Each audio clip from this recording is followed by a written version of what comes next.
Go ahead, Mel. No, I'm here, but I'm not here for like 5 minutes. I want to stream to my audience. Just give me a minute. Yeah, that's cool because we're talking about policing the homeless, right? We're talking about this whole order that Trump had, but I'll wait to you already No, streaming. it's all right. Go ahead. Go ahead and rock out. It's all right. I'll So roll with it. what's happening is that Trump has this executive order that is really like a criminalizing homelessness in the community, uh, and what we're arguing about is the fact that No arguing, no arguing, no arguing. Don't say what that. our contention is that I'm saying that this is not just a matter of only mental illness and I would say people like being criminal homeless people, but also vagrancy. Everything ties into this because at the end of the day, anyone could get picked up based on this if they're living in a place or like having like tents put up, whatever. When they go to like swipe this, when the states go and implement this law, they're not going to be like, "Hey, are you mentally ill?" They're going to swoop everybody up and then figure it out later. So what she's saying is that this is really only based on vagrant, like mental illness and criminality, and so that's what our conversation is. And so then we got into race because I showed a video of a woman that's who's saying, and I'll play it again for your audience so you can hear what she said. So let's. Trump just signed a new executive order targeting homelessness. But look deeper, and you'll see this isn't about public safety. It's about profit, punishment, and prison beds. Hi, I'm Dallas Fresa, a nationwide prison consultant and advocate. This new federal measure directs states to enforce anti-camping, loitering, and squatting laws to the maximum extent permitted by law. If states don't comply, well, guess what? They're losing their federal funding. Who does this target? Cities like Los Angeles, states with visible homelessness and liberal leadership. Let's not pretend this is about fixing the housing crisis. It's about criminalizing poverty and weaponizing the legal system against people with nowhere to go. This is how you build a pipeline from sidewalk to cell block. And once you're inside, welcome to forced labor in a for-profit prison. Sound familiar? You know what people forget? Incarcerated people cook your food, build furniture, sew uniforms, and clean state buildings for pennies an hour. They're not given job training or true rehabilitation. They're used, overcrowded, forgotten, and now we're going to fill these beds with unhoused people. We're not solving homelessness. We're monetizing it. Let me be clear. This is modern day slavery. And yes, that's a strong word, but it's accurate. Prisons make billions off of free or nearly free labor, and this new order ensures a fresh supply of bodies. Poor, mostly black and brown, often disabled, mentally ill, or just broke. We all see the crisis on our streets. So why not increase housing? Why not raise the minimum wage? Why not treat homelessness as a public health emergency, not a criminal act? If this doesn't sit right with you, if locking up the homeless feels like punishment for poverty, speak up. Comment below. Is this All right. Did you So hear that just now? Now, Yeah. when she said about the black, she didn't say that gearing towards homelessness. She said that in lieu of them being incarcerated in prisons and jail. She didn't say that in lieu of the homelessness. She said it in lieu of them being incarcerated, not homeless. Because homeless is not just of black. It's a whole lot of white people homeless, a lot of them. So that was geared for the prisons and the jails. And she threw that in there. well, like I said, then I like brought up this statistic where it talks about, Mm. say blacks are right here in the whole statistic at the in the like kind of like toward the middle, and then you have Asians, whites, blacks, Latinos, and then Native Americans, etc. So I'm like, okay, so it is people of color. So she's right about that. The people that are homeless are people of color. So this is an attack on people of color. Period. But It's not. Go ahead. You know what, Mel? Do you have anything you want to say? Not yet, but I can understand. how this could pose a problem, but at face value, it seems to be targeting people who have issues. All right, so let's go into it. So we actually got into the bill, right? We talked about the bill. So Can you give me 5 minutes? I'm going to bring people in. So just I just need a few more minutes. Yeah. Okay. All right. Cause yeah, I'm shouts out to Watching the World's panel. Thank you for coming. I'm going to play a couple of more videos while he's bringing people in so that we can get a good idea of what we're talking about here. Cause I really just want to have a clear understanding. I'm going to remove myself and bring more people, show the.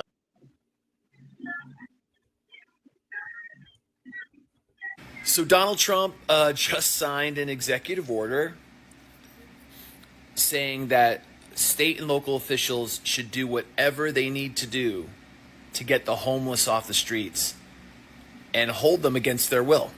From Trump's order, shifting homeless individuals into long-term institutional settings for humane treatment through the appropriate use of civil commitment will restore public order. I mean, how Orwellian is that? How authoritarian is that? One of the things authoritarians love to do is say they are trying to keep people safe. And who are they keeping people safe from?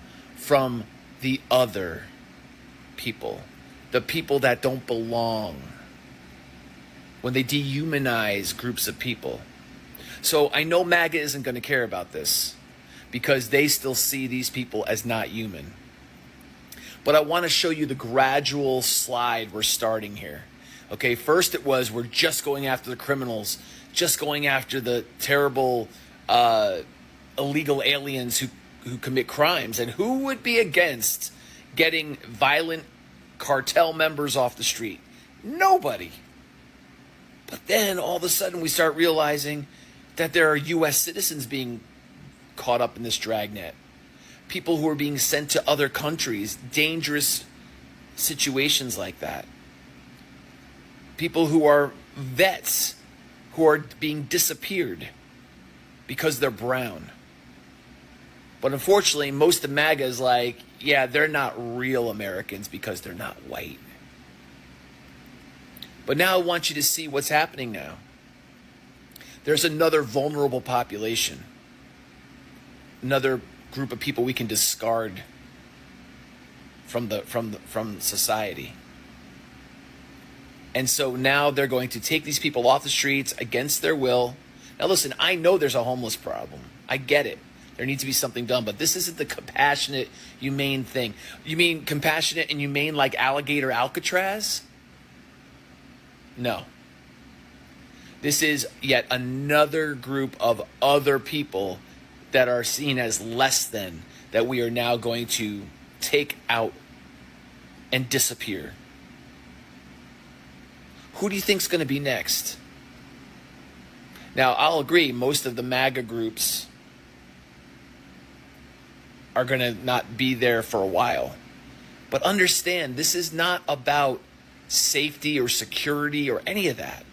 This is about ridding the country of the weak, ridding the country of the minority, ridding the country of anybody they can dehumanize that isn't white.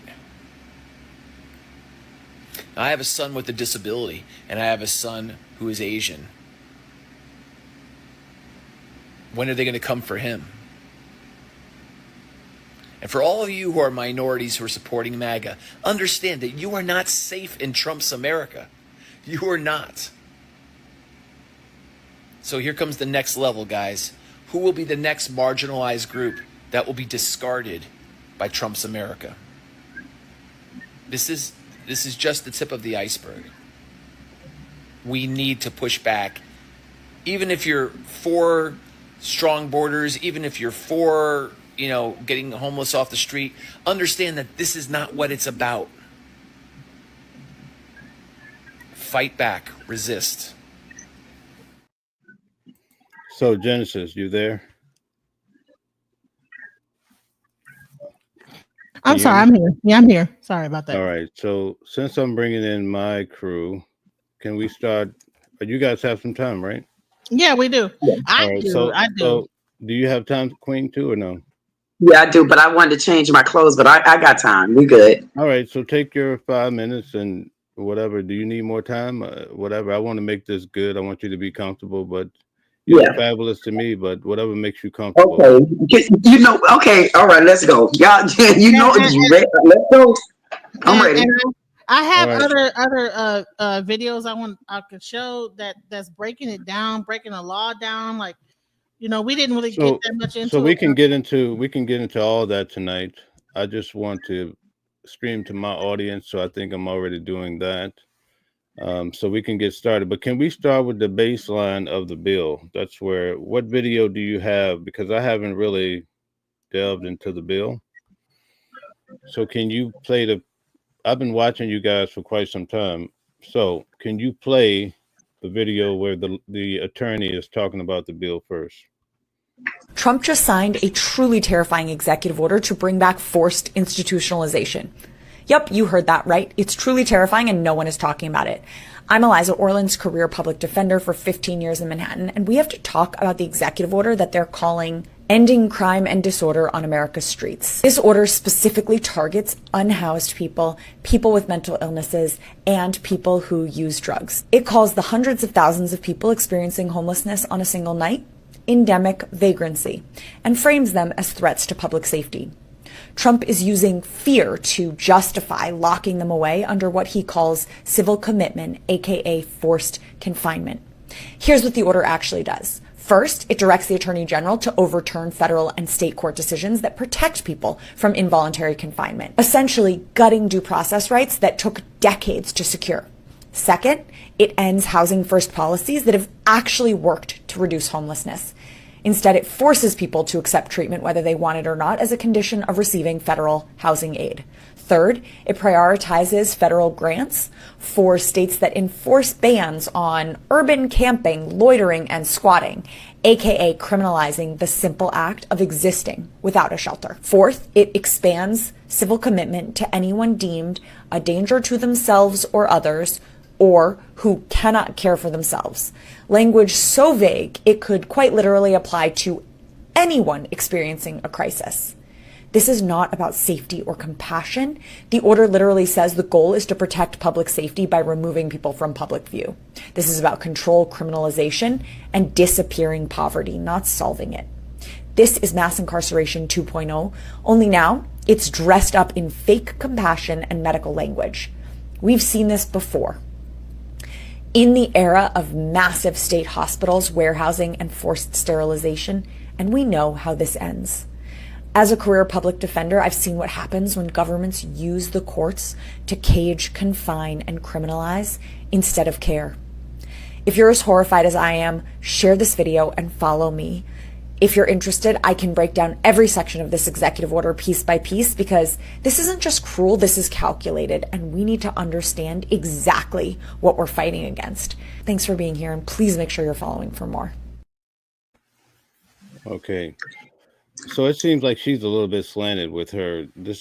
Her testimony seems slanted. Is there something more neutral, just breaking down the actual bill? Thank you. That's how I felt. So we're going to go through something that's more neutral. I get her position, but it's biased. So I just wanted to get a clear understanding. Shout out to Deborah. Shout out to Bordeaux. Thanks for everybody that's coming in to support the live tonight. We're talking about the new executive order from Donald Trump, per se, in regards to the homeless people. And I'm here in New York, and we have an abundance of homeless people. And quite frankly, it's out of control. Yep. It's out of control. I'm gonna play this for right now while I look up the more neutral side. The Trump administration just made it legal today to civilly commit and put someone into an institution who has a mental illness, is homeless, or has an addiction. The ending crime and disorder on America's streets is not at all what it looks like. Let me break this down for you. In Section 2, titled Restoring Civil Commitment, it says the Attorney General with the Secretary of Health and Human Services, so that's Pam Bondi and RFK Jr., shall take appropriate action to seek, in appropriate cases, the reversal of federal or state judicial precedents and the termination of consent decrees. What that means is that all federal and state case law surrounding civil commitment They're upending that. With this executive order, the Attorney General and Health and Human Services will provide assistance to state and local governments to identify, adopt, and implement civil commitment and institutional treatment that allow for appropriate commitment and treatment of individuals with mental illness. So if you remember, we go back to where it said that all the judicial precedents and the consent decrees are out the window. That is your due process. What this means is that anybody can say that you're mentally ill and that you're a danger to others or yourself. You don't have to have a mental illness at all, or you could have a mental illness, such as major depressive disorders. It's outing everybody. If you are someone who is unsheltered, anyone could say, well, if you're unsheltered, you obviously can't care for yourself because you're not getting a job, you don't have a home. Obviously, you can't care for yourself. Do you see how easy this is? But let me go on. In Section 5, increasing the accountability of people in homelessness programs, we involve HUD. And this one, I mean, the rest of it is all terrible, but this is really sickens me. Section B says the Secretary of Housing and Urban Development, which is HUD, shall take steps to require recipients of federal housing, all federal housing, homelessness assistance, to increase requirements that persons participating in the recipients' programs, just fancy wording for people who are participating in this federal housing, who suffer from substance use disorder or serious mental illness, use substance abuse treatment or mental health services as a condition of participation. That means that you seek mental health services as a condition of retaining your housing. I have no words. No words. It goes on. The Secretary of Housing and Urban Development, HUD, in consultation with the Attorney General and Secretary of Health and Human Services, Pam Bondi and RFK Jr., shall, as appropriate and to the extent permitted by law, which we know is bullshit, shall allow or require the recipients of federal funding for homelessness assistance to collect health-related information that the Secretary of HUD identifies as necessary to the effective and efficient operation of the funding program from all persons to whom assistance is provided, and require those funding recipients, people receiving housing, to share such data with law enforcement authorities in circumstances permitted by law, again, bullshit, and to use the collected health data to provide appropriate medical care to individuals with mental health diagnoses, not mental illnesses, not severe mental illnesses, mental health diagnoses, or to connect individuals to public health resources. They don't want to connect you to anything. And we know that. We've seen that for months now. This is the next line on the poem. Nazi Germany did this. They were coming for the disabled under the guise of homelessness and substance use disorders and saying, oh, we need to get the, the quote, crazy people off the streets. It's unfair to everybody, the homeless, the mentally ill, the addicted, and everybody else, because they are vagrants and just to make everybody unsafe. And just like whatever it was, I forget, that the Nazi party put out with their National Socialism when they were saying, like, oh, this is what our party's about, and there are all these good things. There's things in there that are actual socialism and that are like, hey, yeah, that's actually a good idea. But then they sneak in one little part here and one little part there. That's straight fascism. That's what this is. Starts out addressing just kind of more homelessness, and then the wording keeps changing. Just like I said, it talks about people with severe mental illnesses, and then it just goes straight into mental diagnoses. I can tell you from this and being on housing myself that it doesn't matter if you have a mental health diagnosis or not, because either you do or you do, right? This is all a ruse and a guise to create reasons for more camps, more prisons, because it's a lot easier, especially, to come after political dissidents if they deem you as being mentally ill and you don't have the right to due process in that case. To people who are on disability for these things, they're super in danger. We know that Palantir, Peter Thiel, and all those evil people are working with the White House to collect all of this data and more on every single person in the United States so that they can put together a master list so that they know who to go after, and they know where they live, and they know where they work, and they know where they bank, so that they can find you easier. I don't have any words. I can't tell you just how dangerous this is, and I know that most of you will understand and will know, but there's so many people that don't. And I know I'm posting this. Right. So, all right. So I'm trying to find someone that disagrees with it. It's hard to find it. I'm trying to find someone who disagrees. I did find a psychologist. I'm not sure if she's going to disagree or not, so I'm going to try to I'm a play this. psychiatrist living in Seattle, and I'm here to talk about the most recent executive order ending crime and disorder on American streets, because I fear that it is going to actively kill many of my patients and make the crisis of not actually being able to access mental health services in America exponentially worse. As someone that currently works in community mental health settings, I take care of a lot of patients that are currently or have previously experienced homelessness. And prior to my experience as a psychiatrist, I got a master's degree in health policy, specifically focusing in housing policy, including the effects of encampment sweeps on an individual's physical and mental health. And outside of this, I am an actual expert in civil commitment. As a psychiatrist, that is one of the most difficult and common and challenging things that we do, and so we are actually experts. And so I can say, as a doctor, as a psychiatrist, as a person that has done a lot of research in housing and policies, as someone that has loved people that have experienced homelessness, that currently cares for people experiencing homelessness and mental illness, forced institutionalization will not help people. It will actively harm people. And even if that were not the case, we do not have the resources to involuntarily commit every single person experiencing a mental health crisis or homelessness because psych beds are full. We do not have the resources. If they were moved into the hospital, there's not affordable housing available to send them out into. And so all this does is further criminalizes people that are already stigmatized by society, that are already incredibly resource limited. And forced displacements just further traumatizes, destabilizes, and makes recovery harder. Criminalizing survival just because people are outside in a way that is not deemed physically acceptable by society is actually just cruel and unusual punishment. And so all of this is to say that this executive order is under the guise of helping people, but it's actually about disappearing people.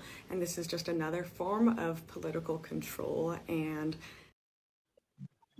Right. So I that was my attempt at trying to find something that was against it.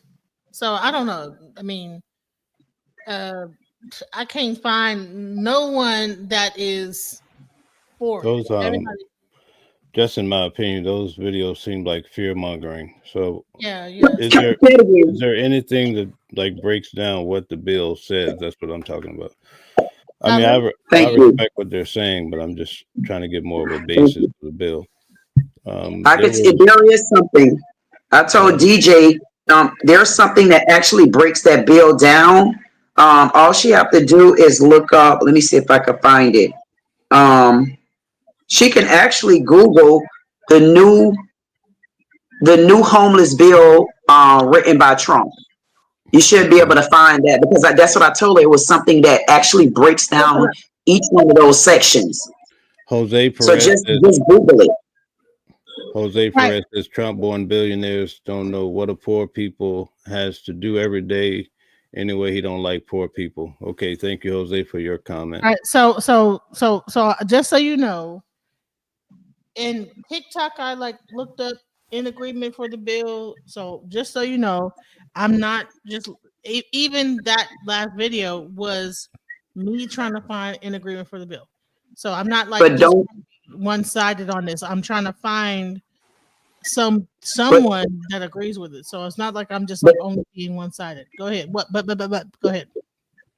I think that we don't have to go to TikTok or YouTube. I think you should just go to the search engine and type in the information, and it'll pull up a breakdown of that bill. Because I agree with you, Mel. That's what I've been saying all of that. That's what I've been saying all of this time. We have the actual bill right here, so we can read the bill. But that bill doesn't give a breakdown. It doesn't give a true breakdown of what you're reading and understanding, because if that's the case, the only you looking at it is if it's for all homeless people. If they are homeless and they're indigent, they're going to go to jail and get thrown in. But that's not what that bill is for. That bill is for a certain set of homeless people for certain reasons. And I said the same thing, Mel. I feel like this is a fear-based thing, and they're putting the carriage before the horse. We already got a bunch of homelessness. So if everybody want to go in a circle, homelessness have already been snowballed. What is the resolution? Because we always talk. I don't like talking in circles. What would be a resolution if homelessness have been out of control all of these years and nobody thought that their heart was broken then? But now we're coming with a whole heart of emotions when we're trying to get the country together. So you want us to leave it the same? Like, what can we do? That bill is not to hurt. That bill is to help. If they're a threat to public, if they're a threat to themselves, what do you want us to do with them? Keep them on the streets being a threat? Yeah. See. Okay. Let's Now, see. Go ahead. as far as the bill goes, that's why I would say I would like to look at the bill or get a unbiased view of the bill just to get a clear understanding of what's the breakdown. So, all right. So this is the bill. This is from the White House. This is the actual bill. Can you see it?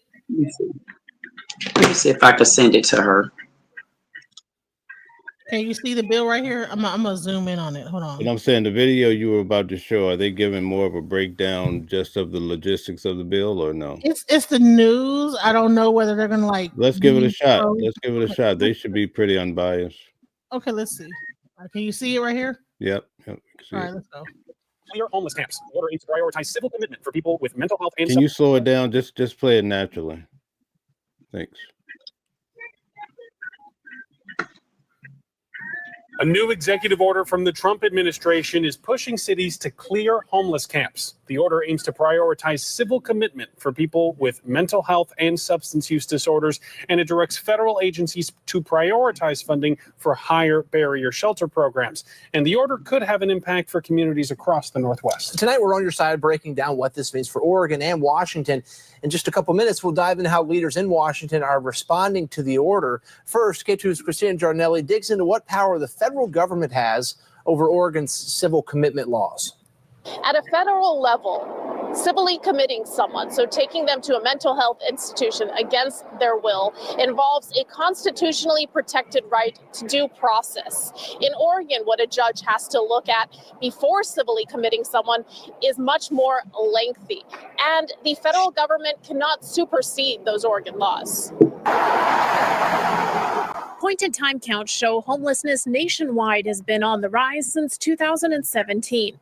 The latest executive order from President Donald Trump vows to address the issue by changing the approach. The order claims most homeless people have mental health issues or substance use disorders and promises to push for them to be civilly committed.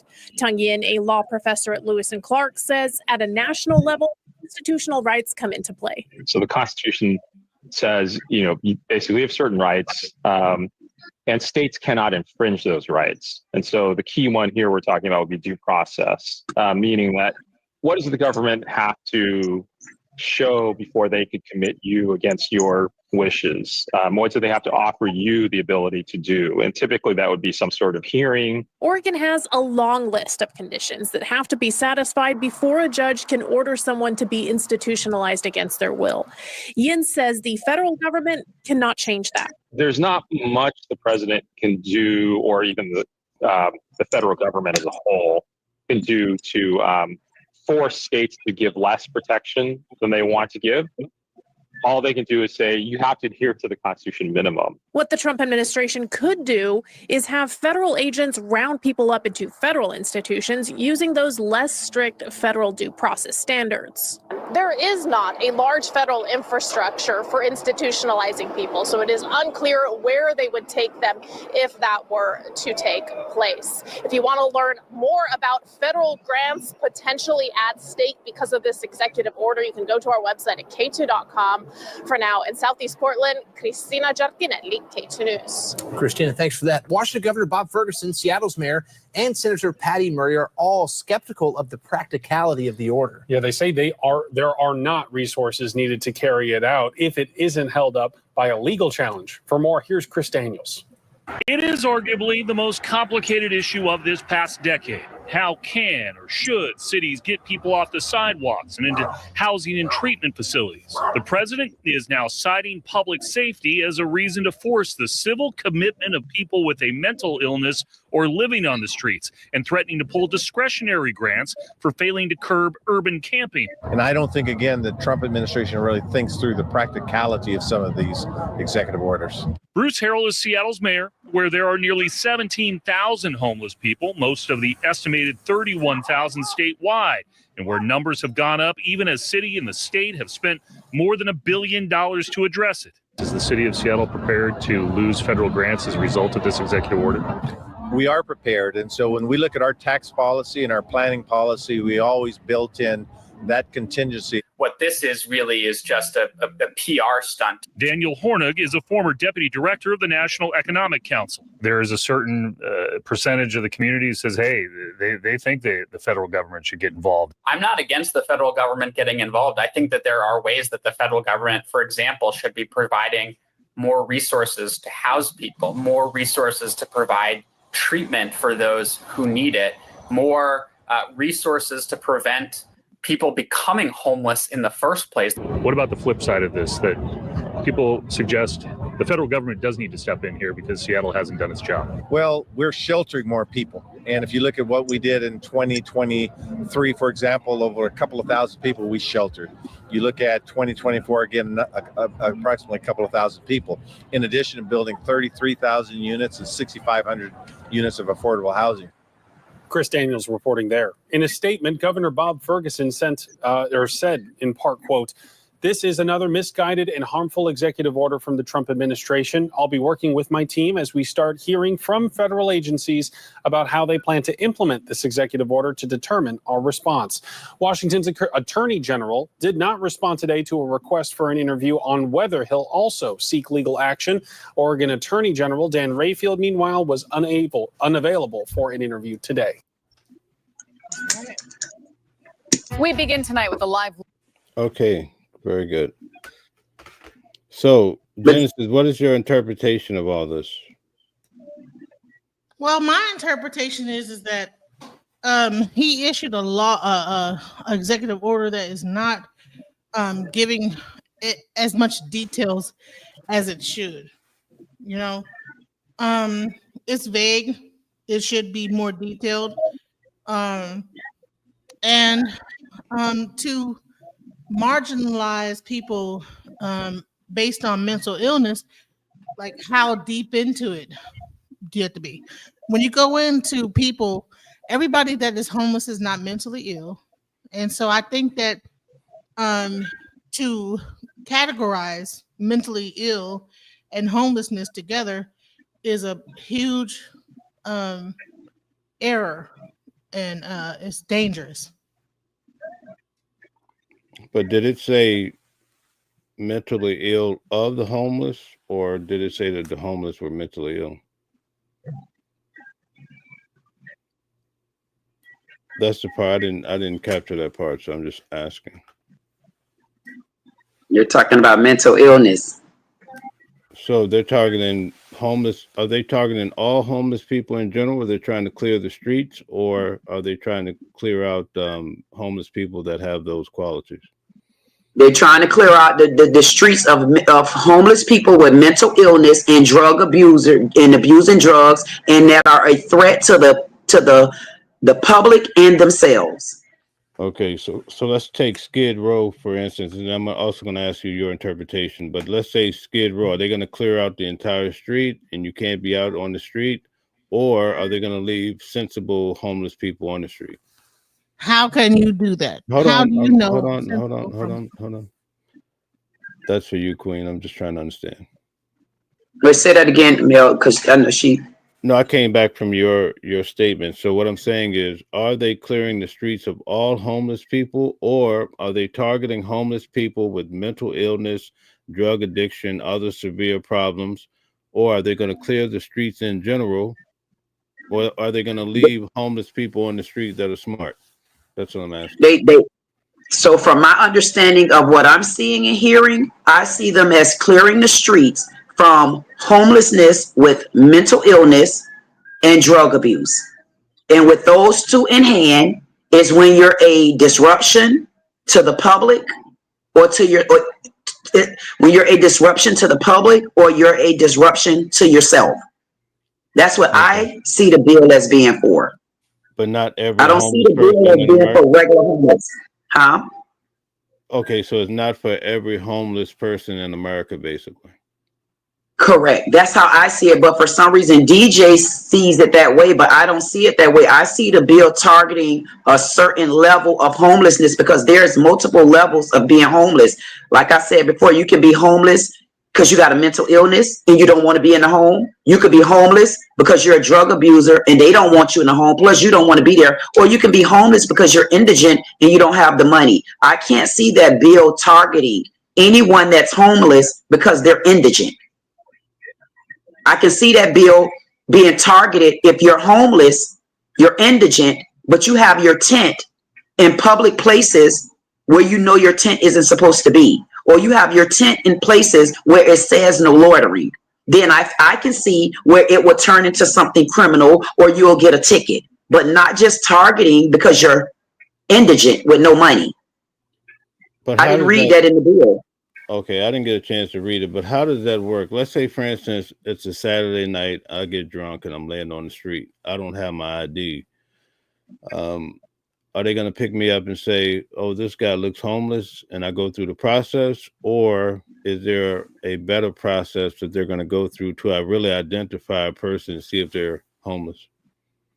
I see if you're just coming home from a club and you're on the side of the street laid out, first, I think it depends on where you're laid out on the side of the street. If you're laid out on the side of the store and you're not supposed to be there, and I believe the cops ride up and you got a no loitering sign, I believe at that point, it's not equate to being homeless. It equates to you're somewhere where you're not supposed to be at.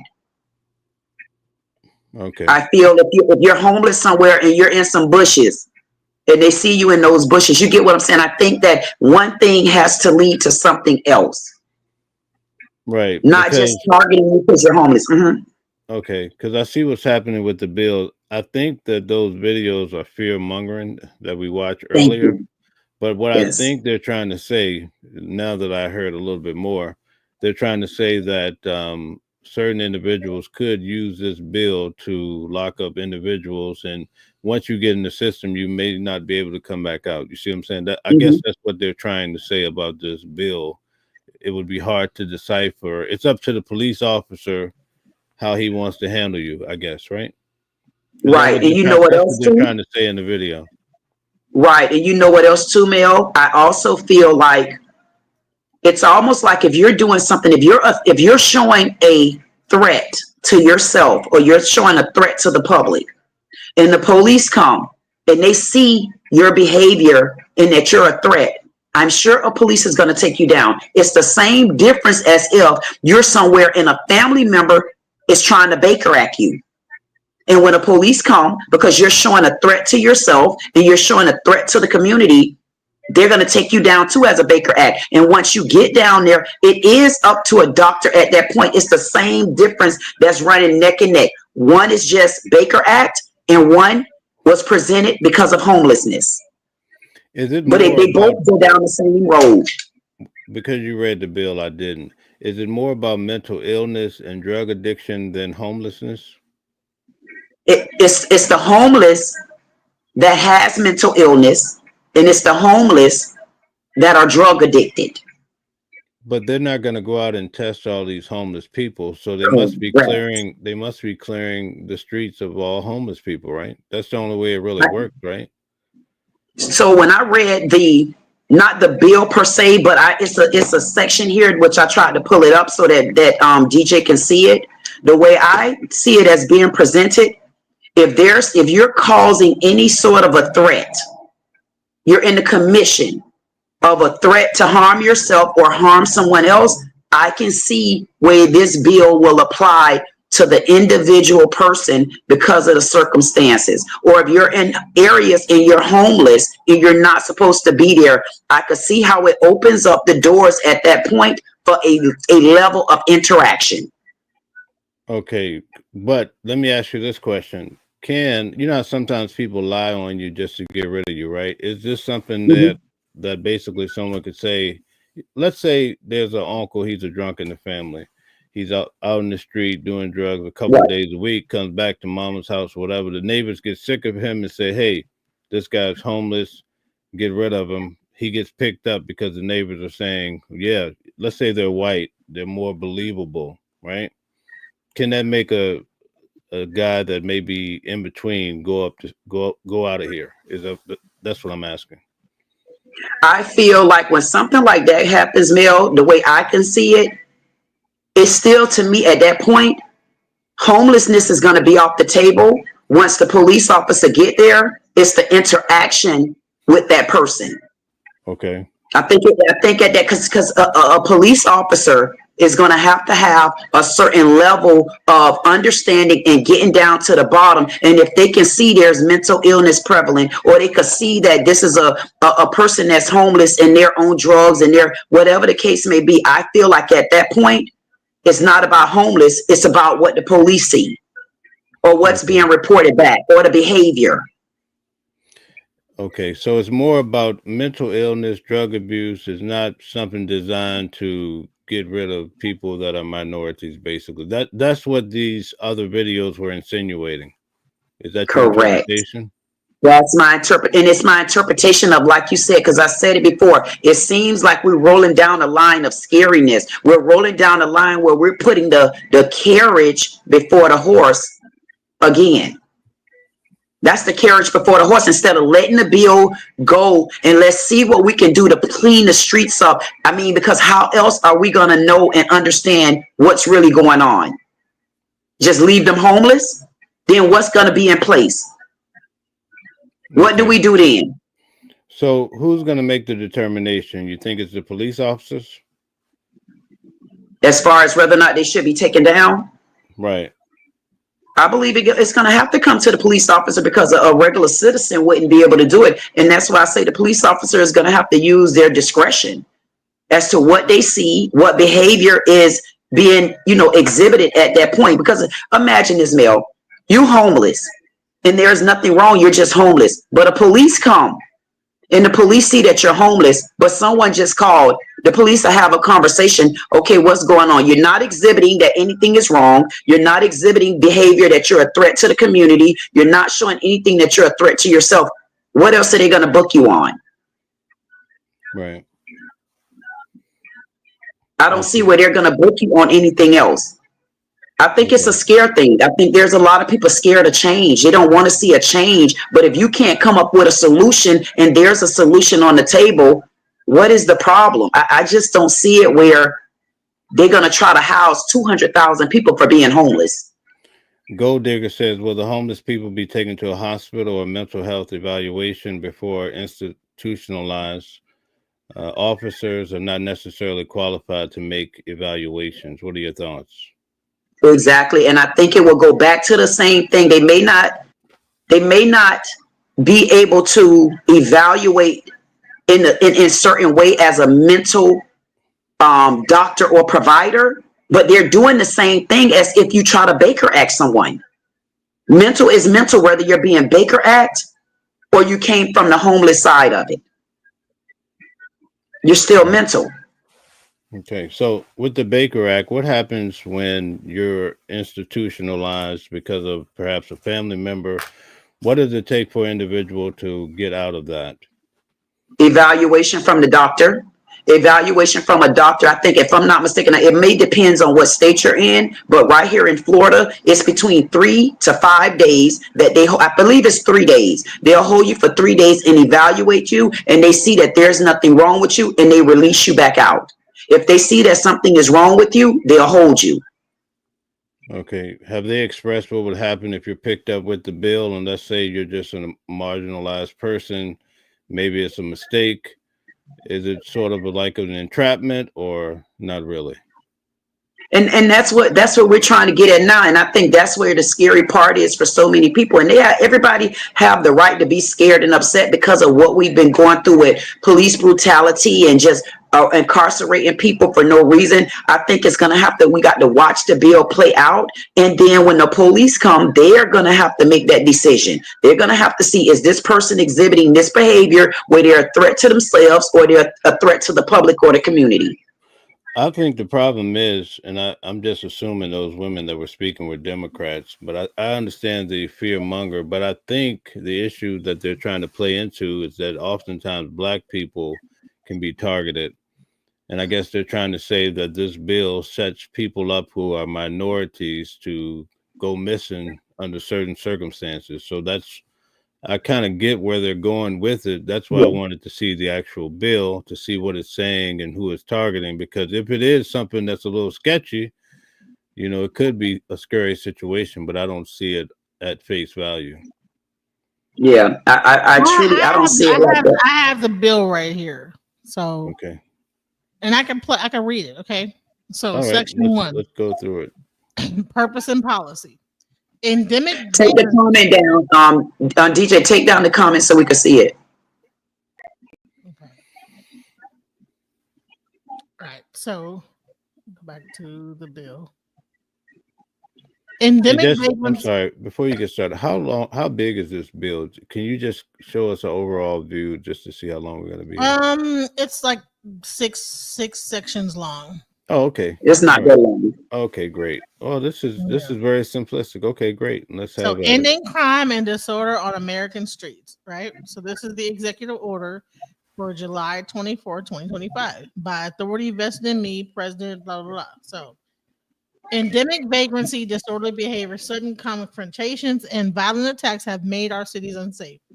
The number of individuals living on the streets in the United States in a single night during the last year of the previous administration is 2,724, 200,000, was the highest ever recorded. The overwhelming majority of these individuals were addicted to drugs, have a mental health condition, or both.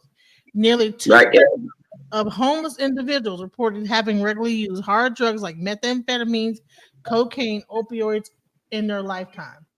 An equal large share of homeless individuals reported suffering from mental health conditions. The federal government and the states have spent tens of billions of dollars in failed programs that address homelessness, but not its root cause, leaving other citizens vulnerable to public safety threats. Shifting homeless individuals into long-term institutional settings for humane treatment through the appropriate use of civil commitment will restore public order. Surrendering our cities and citizens to disorder and fear is neither compassionate to the homeless nor other citizens. My administration will take a new approach focused on protecting public safety. Section 2, restoring civil commitment. The Attorney General, in consultation with the Secretary of Health and Human Services, shall take appropriate action too. Okay, hold on 1 second. Can you stop there? And let's go over that first section that you've already read. Can you pull it back up? I'm sorry. Yeah, so we'll go here. Okay, so what do you guys think about what you read so far? I see all mental drugs, right? I see. I think where the problem coming in that when I look at this bill, I only see all through it just in this one section right here, because you haven't been to the bottom. They're focusing on mental health, mental conditions, drug addictions, drug abusing. And that's where I see it right there. I see the bill geared towards mental, homeless, drug addicting, homeless individuals. That's what I see. I don't see the other side. I don't see that other level of being homeless, which is the indigent, because they don't show indigent here. It only shows those two areas, mental and addiction. That's all I see. Right. Okay. I see something different. Break it down. Endemic vagrancy. Okay. So there's a such thing as endemic. That means that you endemic vagrancy is like, so endemic vagrancy, that means you can't find a house no matter, you're just constantly homeless. Disorderly behavior, sudden confrontations, and violent attacks have made our citizens unsafe. Okay. Now that could happen if you leave a club at night. You know what I'm saying? All this disorderly, whatever, can happen at any point. Right? So when you say shifting homeless individuals, you are not being specific. You're not saying mentally ill homeless individuals. So it's at the top of the paragraph. It's in the very first paragraph. Listen, an equally large share of homeless individuals, right? So here's the thing. The top of what paragraph? Where? All through this paragraph, section 1, it speaks of mental and addiction. Okay. are addicted to drugs. Nearly 2/3 of homeless individuals. So this is like, it's almost like it's putting them into a category, right? Nearly 2/3 of them have used drugs, they have mental illness, this, that, the other. So from that point on, they are lumping homeless individuals into a category of disorderly, everything above this, right? So everything they're saying up above here, when they discuss homeless individuals, they are saying that this is what they're doing. So in my mind, when I read this, they're not saying that those that have done this, they're saying that nearly 2/3 of homeless individuals report having. So they say all this about people that's homeless, and then they say that nearly 2/3 of them report having regularly used hard drugs and this, that, the other.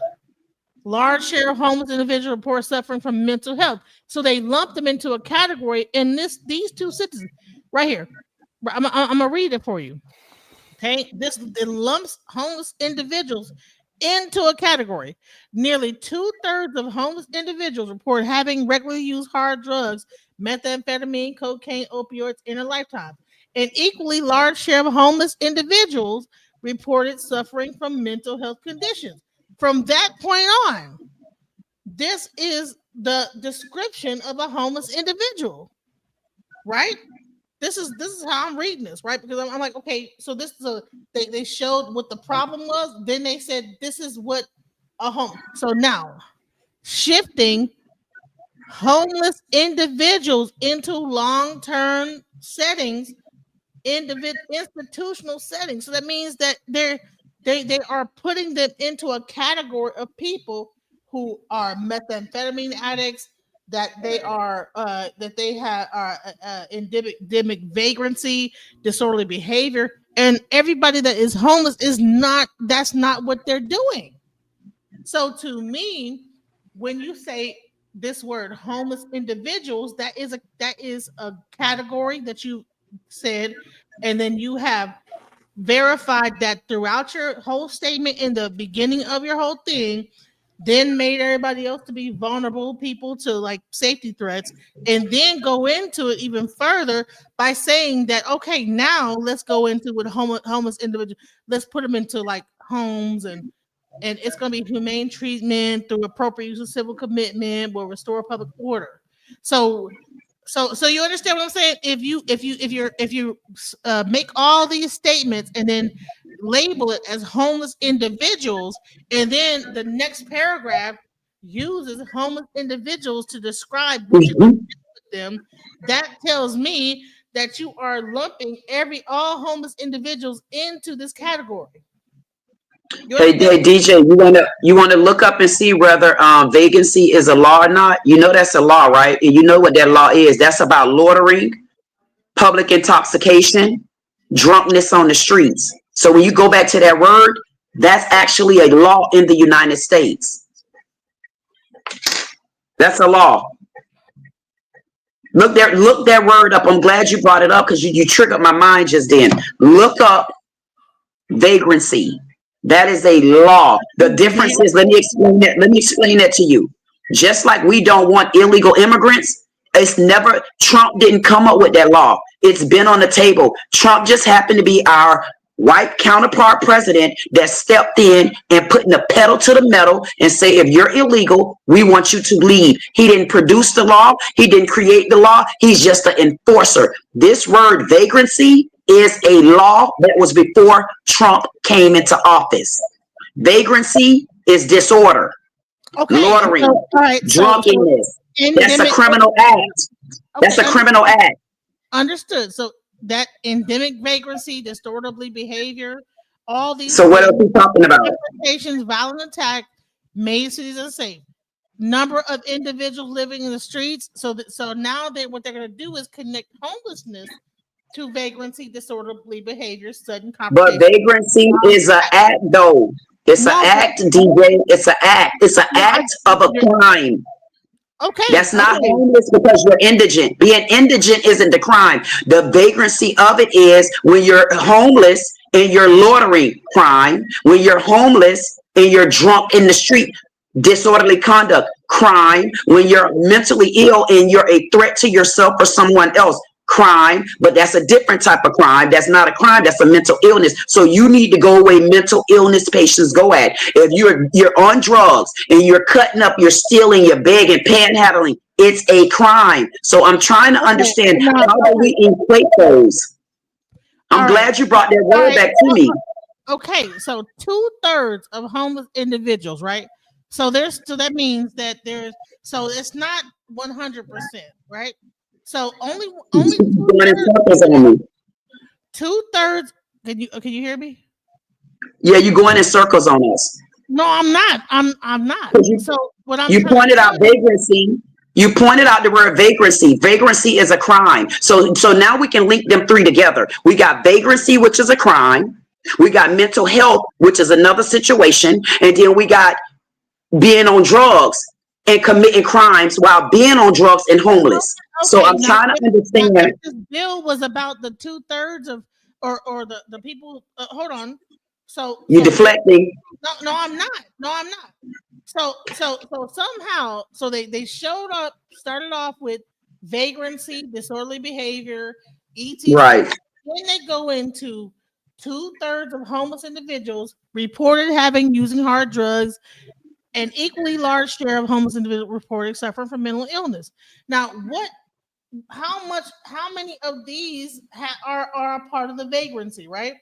Because vagrancy can have behavior. That's a whole other question, DJ. You're going in circles on me. I'm not. Listen to me. What I'm saying is that when you so what they're doing is they're going to connect vagrancy, disorderly behavior, sudden confrontations, violent attacks to homelessness. Yes, okay. It's a crime. Hold on, and then connected to drugs, cocaine, methamphetamines, opioids, and all in their lifetime. In their lifetime. Is any of those things? Do you want any of those things on your children? No, listen. That means that they have probably done it within. That does not mean that they're doing it currently. They say within their lifetime, right? Then an equally large share report suffering from mental health conditions. So now drug addiction and then mental health, right? Well, and so then they're going to combine this all thing to describe what a homeless person is, and then from that point they're going to go into shift. Don't skip. No, DJ. Don't skip that paragraph, DJ. Don't skip that paragraph. No. Okay. No, I'm not gonna. Here it goes. No. Let's do one. Go back to that paragraph. Go back to that paragraph. Don't skip the paragraph for the people. They're gonna label these people as homeless individuals. Everything above this thing, vagrancy, drug addiction, all this other stuff, right? They are now to be homeless individuals. DJ. Conditions. And then what they're going to do is then label this. And then from that point on, you're going to have a homeless individual. And then they're going to create a whole status of a person called a homeless individual. Hey, DJ. Okay. You long-winded on me. Hey, DJ. At the end of the day, I get it. Hey, DJ, let me ask you a question. That very first paragraph, why you took the paragraph down? That very first paragraph just now. That very first paragraph, when I look at them 15 damn sentences, I can assure you, I wouldn't want my kids associated with that to grow up in it. When you put vagrancy, I'm glad you brought vagrancy back to the table. That's a crime. That's an action. I don't want to be around that. Check. When you put mental illness and homeless on the table, check. When you put homeless and then drug abusing, and then a disruption to the public, disruption to yourself. Looking at that one sentence, glad you took us back to that. That one paragraph right there with about 8 different sentences, if I can look at that correctly, maybe 1 or 2 not there. Why would we still be going through this type of homelessness on that paragraph? Why would this bill not attack this type of homelessness? That's a whole bunch of action right there. You don't think that need help?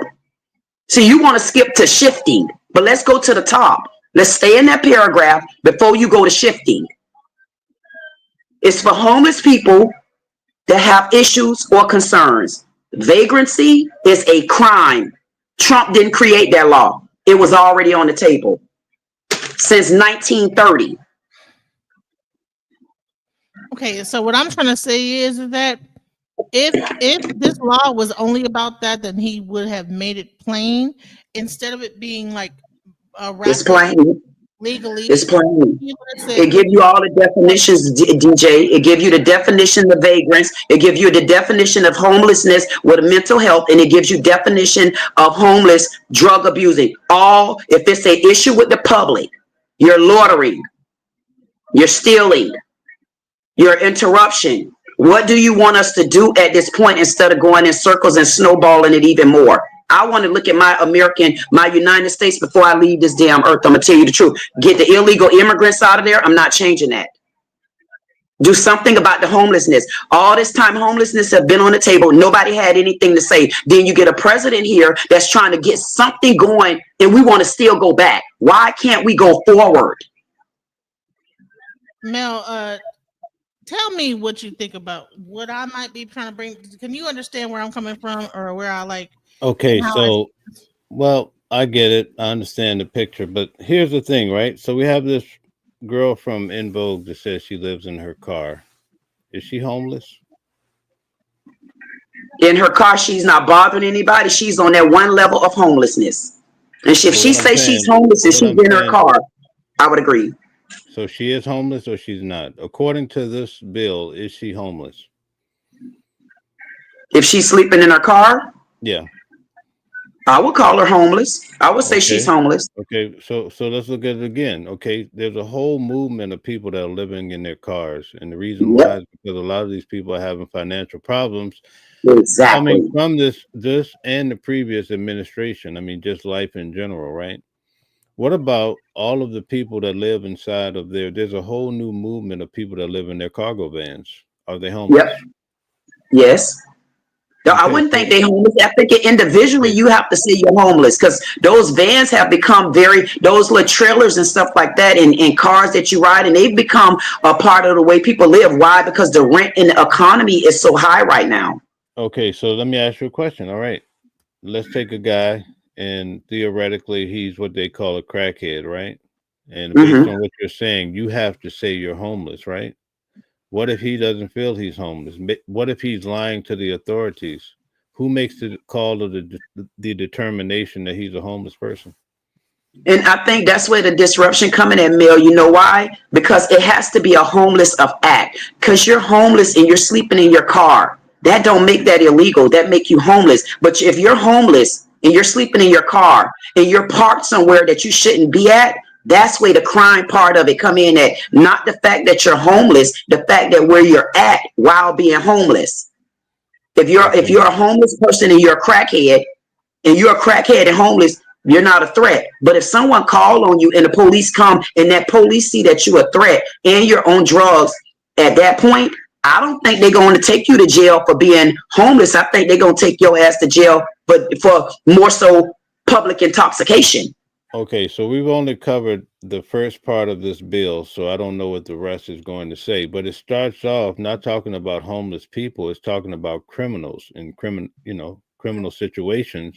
And then they say, "Oh, well, we noticed 2/3 of these people, homeless people, fit this category, right? So now we want to haul these people into institutions." Okay, so here's my question to you: a lot of people are becoming homeless, right? It's pretty much a label. They can't pay their mortgage. A lot of times people get cancer, they go through a divorce. Now they're technically homeless. They do not have a home. Do they get hauled off into the institution according to what this is saying? This is what I'm asking. And right there, I say no. Who's gonna make the determination? What if you get a prejudiced guy, right? I'm from the South. Prejudiced guy says, "Oh, yeah, this guy looks like he's homeless or whatever," and they put him into this program. I'm saying, who defines the moment? And I think, see, honestly, Mel, that's like two questions in my ears. The reason why it's two questions is just because you're homeless is not why you're going to jail. Being homeless, what did you do for police to have to approach you? Are you somewhere that you don't need to be? Are you doing something that you shouldn't be doing? Or did someone call the police because of an act? Okay, Genesis, read that paragraph where it starts off talking about institutionalizing homeless people. This is where it gets tricky, though, I must say. Let's read it. Shifting homeless individuals into long-term institutional settings for humane treatment. So this is it gets messy because who gets to make the determination? Because just because you fall on your hard luck, you may be homeless, but it doesn't mean you're on drugs or it doesn't mean you have mental problems. So what I'm saying is who is defining this? Because if you get a prejudiced person, right, defining it, you might be in the system is what I'm saying. But I'm only going by what I've interpreted so far, and this is just my interpretation. But they're saying let's do it this way, and I'm not trying to offend anybody, right? But let's go back to the first paragraph. Let me show you how tricky this is, right? Genesis. Genesis, the first paragraph, please. I guess she's not there. Okay, Genesis. Okay, so go down to maybe it's not. There you go. Section 1. I'm sorry. So they start talking about all of these criminal acts, perhaps, right? Endemic, whatever, disorderly behavior, boom, boom, boom. Now replace homeless with Black people. Just do it and see how it flows so nice. I'm not saying that this is where it is going, but I'm just saying, oh, we noticed, right, that 2/3 of Black people do these behaviors. Okay, let's institutionalize them. I'm not saying it's going there, but the way this is written, they're just saying, oh, these crimes are happening on the street. Oh, and we notice that homeless people do drugs and they have mental problems. They must be doing it. But in reality, we know it's the next door neighbor teenage son that goes to a house every night and he's out here shooting, killing, doing drugs too. So what I'm saying is this is starting to look a little bit slanted, and this is just my opinion. But the messy part is when they label people homeless, it gets tricky because I know people that get a divorce. There's a lot of men on the street that I know that go through a divorce. The wife gets the house. Now he's forced out into the street, right? He can't pay his child support. Does he get institutionalized? That's the question. That's not what that I don't see this bill gearing towards you just because you're homeless. This bill that I see is geared towards you being homeless in the act while you're homeless. Right. Okay. So maybe it's precipitated by a criminal act. They're not just going to go clear out homeless people. See, there's a difference here, right? If there's a criminal act and that's what ignites this whole confrontation or incident with the police, that's different. But if they make a bill and they say, hey, we don't want to see these encampments, we don't want to see people laying on the street, we don't want to see homeless people in general, right? Yes. That's a different story, right? And that is not what this thing is saying. It's not saying that if you do a criminal act, then you'll be removed. It's saying, listen, restoring civil commitment. Okay. Now, civil commitment means being able to put someone into a mental institution for a long-term stay if they are considered to be homeless. So it says shifting homeless individuals. It does not say shifting homeless individuals that are mentally ill, shifting homeless individuals that are drug addicts. It says shifting homeless. So here's this is what I was trying to say is that it gives this long description of what they want to equal a homeless individual, and then boom, they describe the homeless individual. And then they said homeless individuals. And then here, shifting homeless individuals into long-term, boom, humane treatment through the appropriate use of civil commitment will restore public order. Surrendering our cities and citizens to disorder and fear is neither compassionate to the homeless nor other citizens. It does not say homeless that are mentally ill. It doesn't say homeless that are on drugs. It says the homeless, right? The homeless, right? So this could be anyone homeless, right? So my administration will take a new approach focused on protection, public safety. So then, restoring civil commitment. Let's go into that. So you see where I'm like, okay, so I might have told things that show more fear mongering in my videos, but I think that these people have a better understanding of what is happening. That one person being a lawyer, the first person to what this is really saying. You know what I'm saying? It's easy for us to no, this is not saying that, but it's like, no, that's what it's saying, exactly what it's saying, you know. So that's what I wanted to be clear about. It's saying what it's saying, you know. So why don't you do this, DJ? Because you just showed from a news station that is Democrat. Go to Fox News and see how they relate to it. Go to the Republic. Go to Fox and see how Fox relates to this same bill. See, I feel like wherever the mindset of the person is how you're going to duplicate this bill. See where my mindset at, and I'm not Republican or Democrat, but right now to get rid of certain things, I'm rocking with the Republicans, and I'm not taking it off the table. I'm ready to see some light around here. I'm not ready to stay in the dark and be emotional. These are people talking right now. They're talking on the emotional side to me. We have a problem with homelessness. A lot of these homeless people don't even want to be in buildings. They don't want to go home. They don't want to live inside a house. They want to live out the door. The problem with it is you cannot live anywhere out the door. You got to live in certain areas if you want to be homeless. And these are the things that go with it. So why, if you're homeless, what would be the reason why they really aren't in buildings? Some, because they honestly don't have the money. Others, they're mental. Others, they're on drugs. We're still looking at those same three categories. A police not going to walk up to me because I'm homeless and then try to put me in jail. I just don't see it like that. I see the bill geared to where it need to gear. Huh? Yeah, that's the picture that the original videos were trying to depict. But for, I think at the base level, it's about mental illness and drug abuse, right? That's what I see. See if you can pull something, DJ, from Fox News to see how they interpret the bill. I'm interpreting it just from my eyes, not of Democrat and not of Republican. I take Trump off the table. I'm going to be honest with you. I see what supports the people. There's a lot. Hey, what do you think about this, Mel? There's a lot that don't support the bill. But what would you think an offer would be to get homelessness under control right now?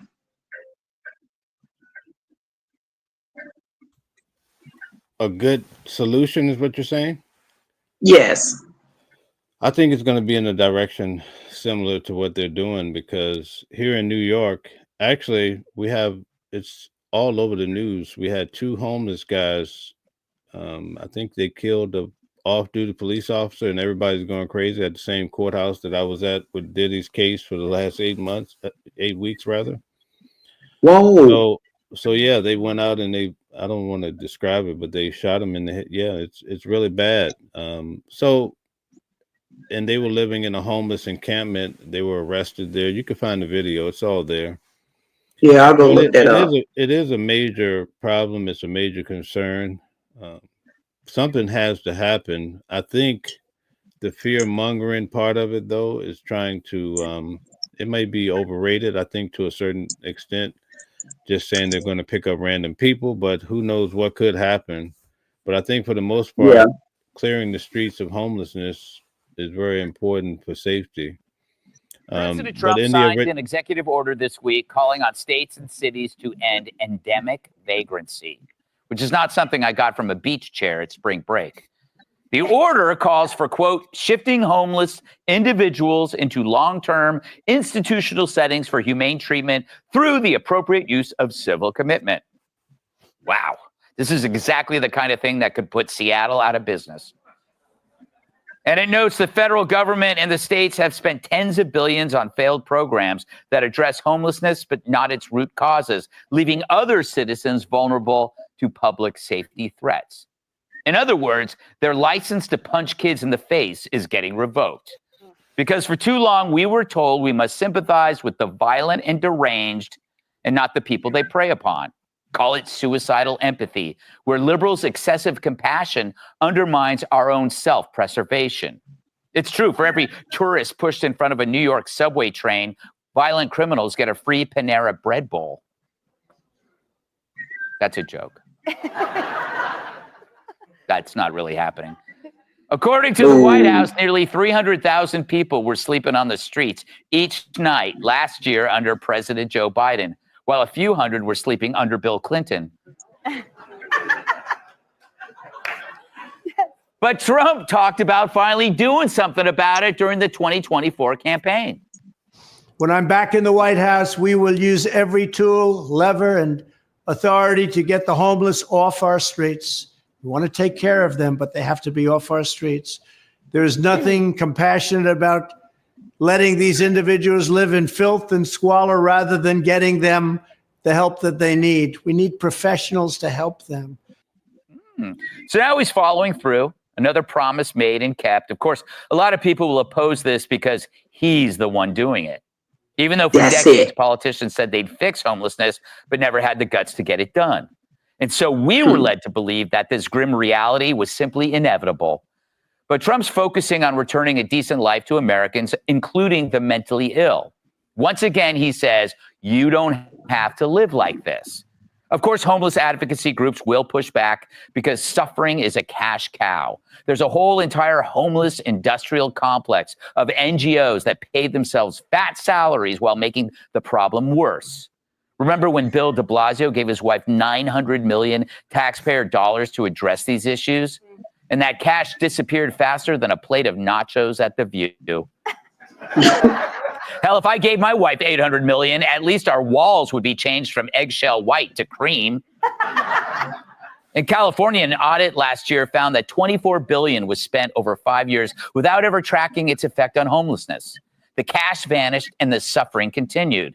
Really, they should run Gavin Newsom out of town on a rail if they could only build a rail. Of course, the ACLU has already lashed out saying it's targeting people, but it's not targeting anybody. It's protecting everyone. As the White House notes, the goal is to ensure that Americans feel safe in their own communities and that individuals suffering from addiction or mental health struggles get the help they need. In this case, libs should just stop with the destructive compassion and get the out of the way. Trump is doing the things they won't do because such actions threaten their status as the good liberal. They'd rather virtue signal on their own behalf than actually help others. But no one in their right mind sees a guy covered in living on a subway platform in 90-degree heat and says, you know, it's great, we're so compassionate. No, they say, someone better get Don Lemon back on his feet.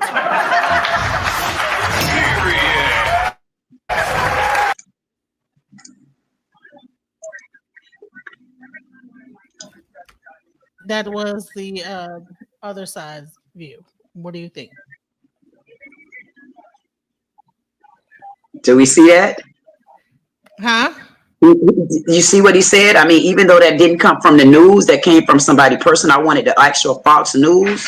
However, look what we're up against. He said it. There's nothing that he even repeated that says that this is talking to that level of homeless that's indigent. They're focusing on the mental health side of it and the drug addiction. But I do agree with him because it had Trump on the front of it. That's why it's the problem. Because Trump is at the head of it. But a person like me, it's not about Trump. It's about what I'm reading. And it's about what pushes us ahead and who need help. And somebody that's actually putting a pen to the paper instead of just spewing it out their mouth. That's why I'm rocking with him right now. Because when he slip up, I'm going to go against him. I got the right. I don't got to be Republican or Democrat or nonpartisan. I just have to say it. That's where I'm at. Not about Trump. Okay, so you actually agree with a lot of what Trump is doing, basically. Yeah, I'm agreeing with him. I'm agreeing with him, Mel, because guess what? I don't know if you're a Democrat, Republican, whatever. I just say I'm me, and if and what I'm going to start doing and making sure I do, because I've been asleep a long time. I'm talking about a long time, and I'm woke now. And I'm woke because when I look at the bills that Trump is presenting, those bills show me that it's for the people. He's not getting rid of illegal immigrants because it's for him. He's not getting rid of illegal immigrants because he's finna put all black people in jails and send them out the country. I mean, what country y'all gonna send me to? China gonna say I'm not from there, not my big ass. Japan, Mexico, no, it don't matter what country you send me to, they're gonna know for a fact I'm not from there. So these bills not written against me. These bills are written to help us get out of debt, to help us see the road ahead of us. We got too much on the ground right now, including homelessness. And I'm walking with him 1,000% on this. But let him slip up, Mel. I'll go against him in a minute, though. So you don't think they're trying to say that homeless people are criminals? I don't feel like they're saying they're criminals unless they commit criminal acts. Okay, but it's according to what we read. Do you pick that up anywhere there or no? No, I don't pick it up. I don't pick up that they're just putting homeless people in jail and so forth because they're criminals. I mean, but if you commit a criminal act while being homeless, then you got to get put in that particular category. Okay. As being homeless. Okay, I see. DJ Genesis, what are your thoughts?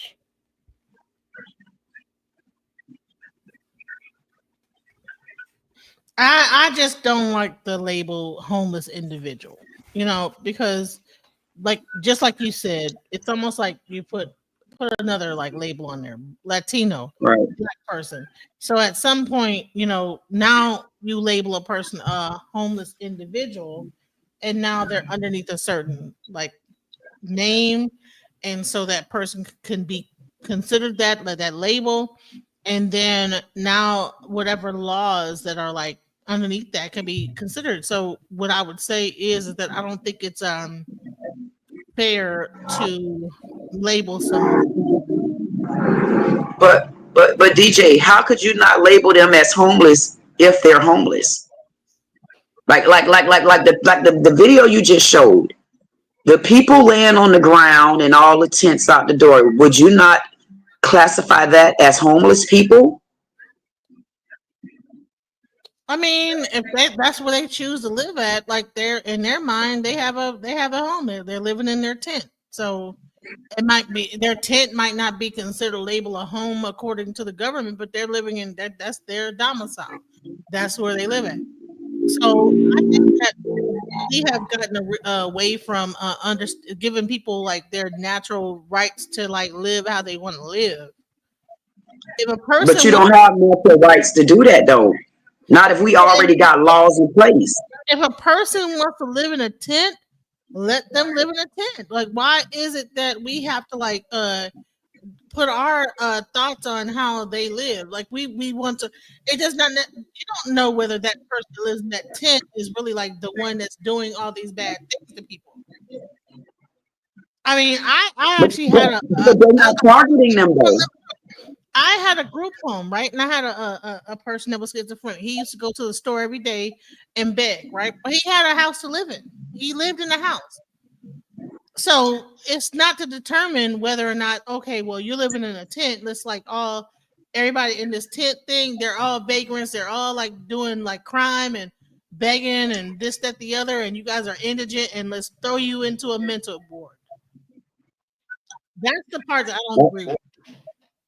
Yeah, because I don't see it like that though. I don't see just because you're living in the tent, but if your tent in the area that's prohibited and you're not supposed to be there, then what do we do about that? It's not you being in the tent that's the problem. It's you being in the tent in the wrong place that seems to be the problem. Because if your tent was in your family backyard or your family front yard and you still homeless in that yard and that's a place where your tent can be legally, then I don't see why they're going to come and take you to jail unless the family said you did something that's active, like a crime. You did something, you committed something.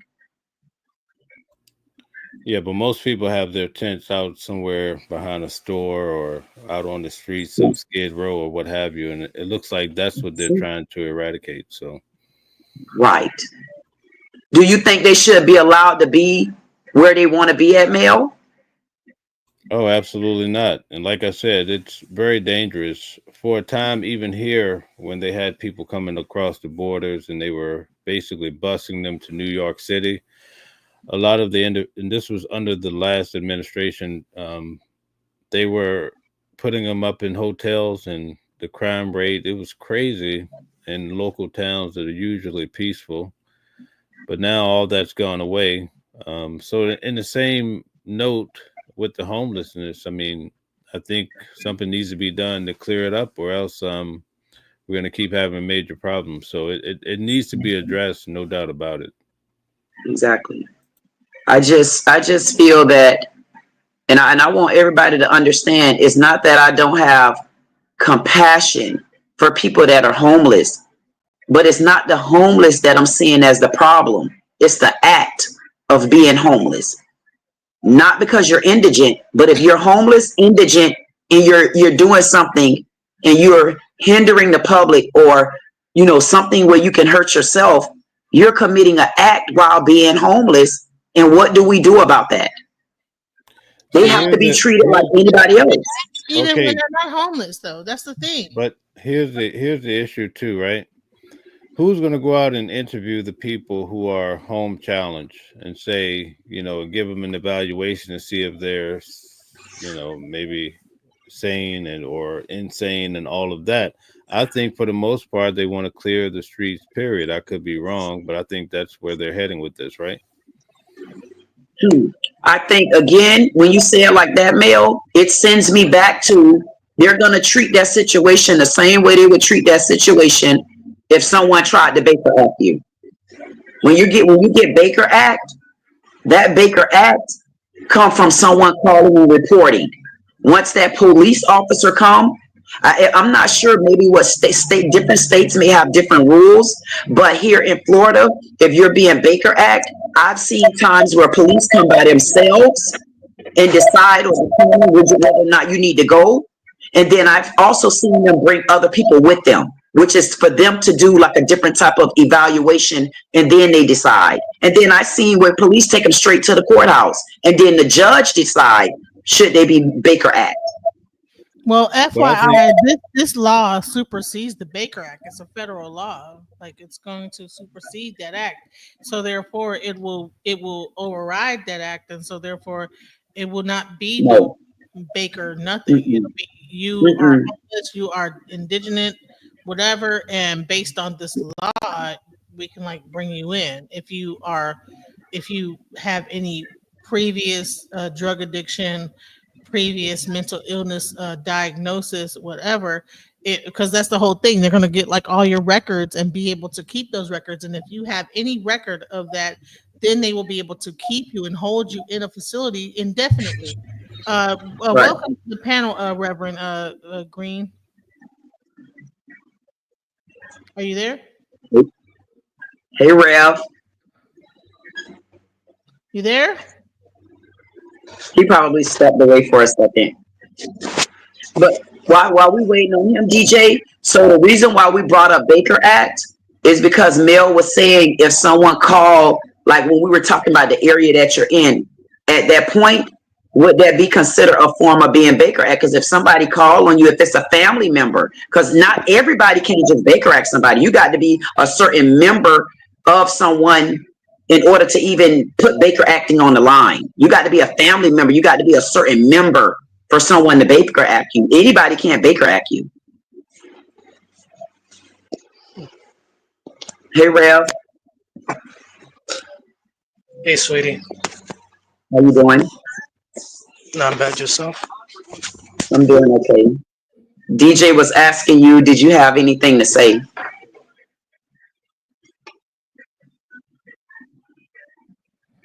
Hello. Hey, Rev. Yeah, I agree. I agree with all of you. Should be concerned. I think Homelessness is a loaded term. I mean,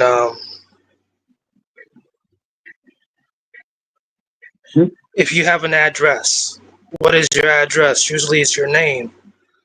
I'm Joe Smith of this location, 32 Forest Street, you know? So in a court of law, you would say, my name is, state your address, your name and address, you know? And if you don't have all that, I believe that's going to be, you're going to be eligible for all the to be labeled as a homeless person. Simple as that. You're gonna have to have identification, documentation. There's a lot of people who live with other people. They may not have their name on the lease or the property, but they're technically still homeless. So it's like there's different levels of homelessness. But the homelessness that we know, I believe, is on the street, the classic sense. Right. Being vagrants. Agreed. And I think that's exactly where this fits in for now. I don't want to go too far into the fear. But not everybody has the Real ID Acts either. I mean, the Real ID license. Not everybody has that. And a lot of people that are homeless don't even have IDs. Exactly. And I think it's coming down to, there's going to be certain places where you have to present who you are for real. There's a lot of bankless people. They use their cell phones and stuff like that. And maybe coming down to an end.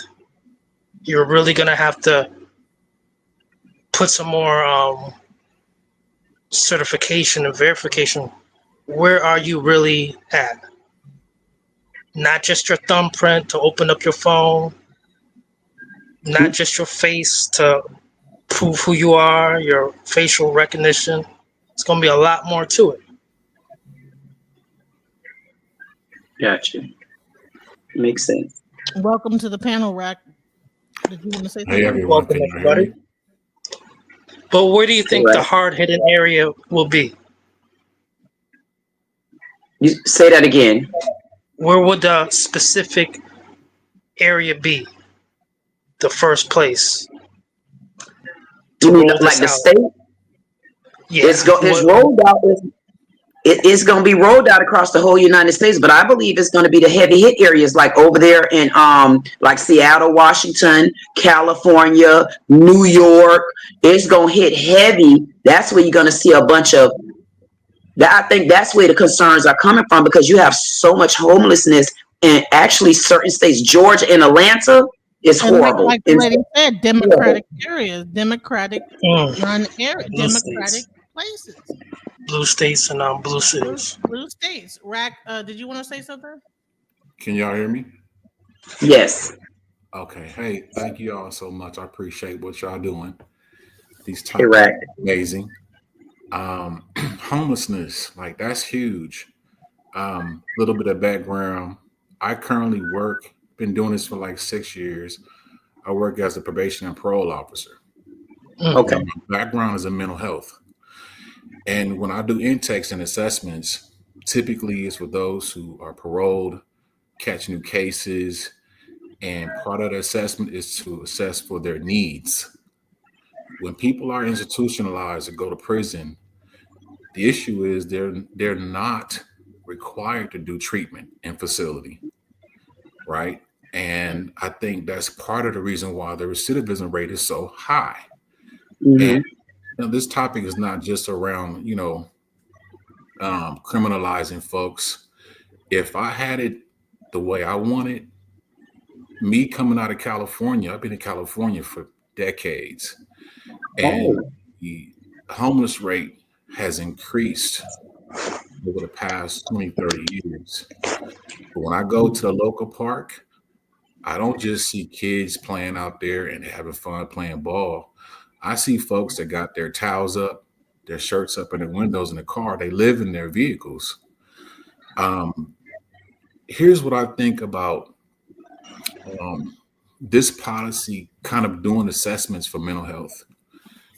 Anybody who is facing homelessness, people who are in public housing. Well, let me ask you guys this as a panel, and I'm gonna pause real quick. Is there a need for kind of netting through folks who are utilizing housing for bettering themselves? Say, for instance, a person who smokes weed all the time, or, you know, is smoking other things, other substances that might affect their mental health.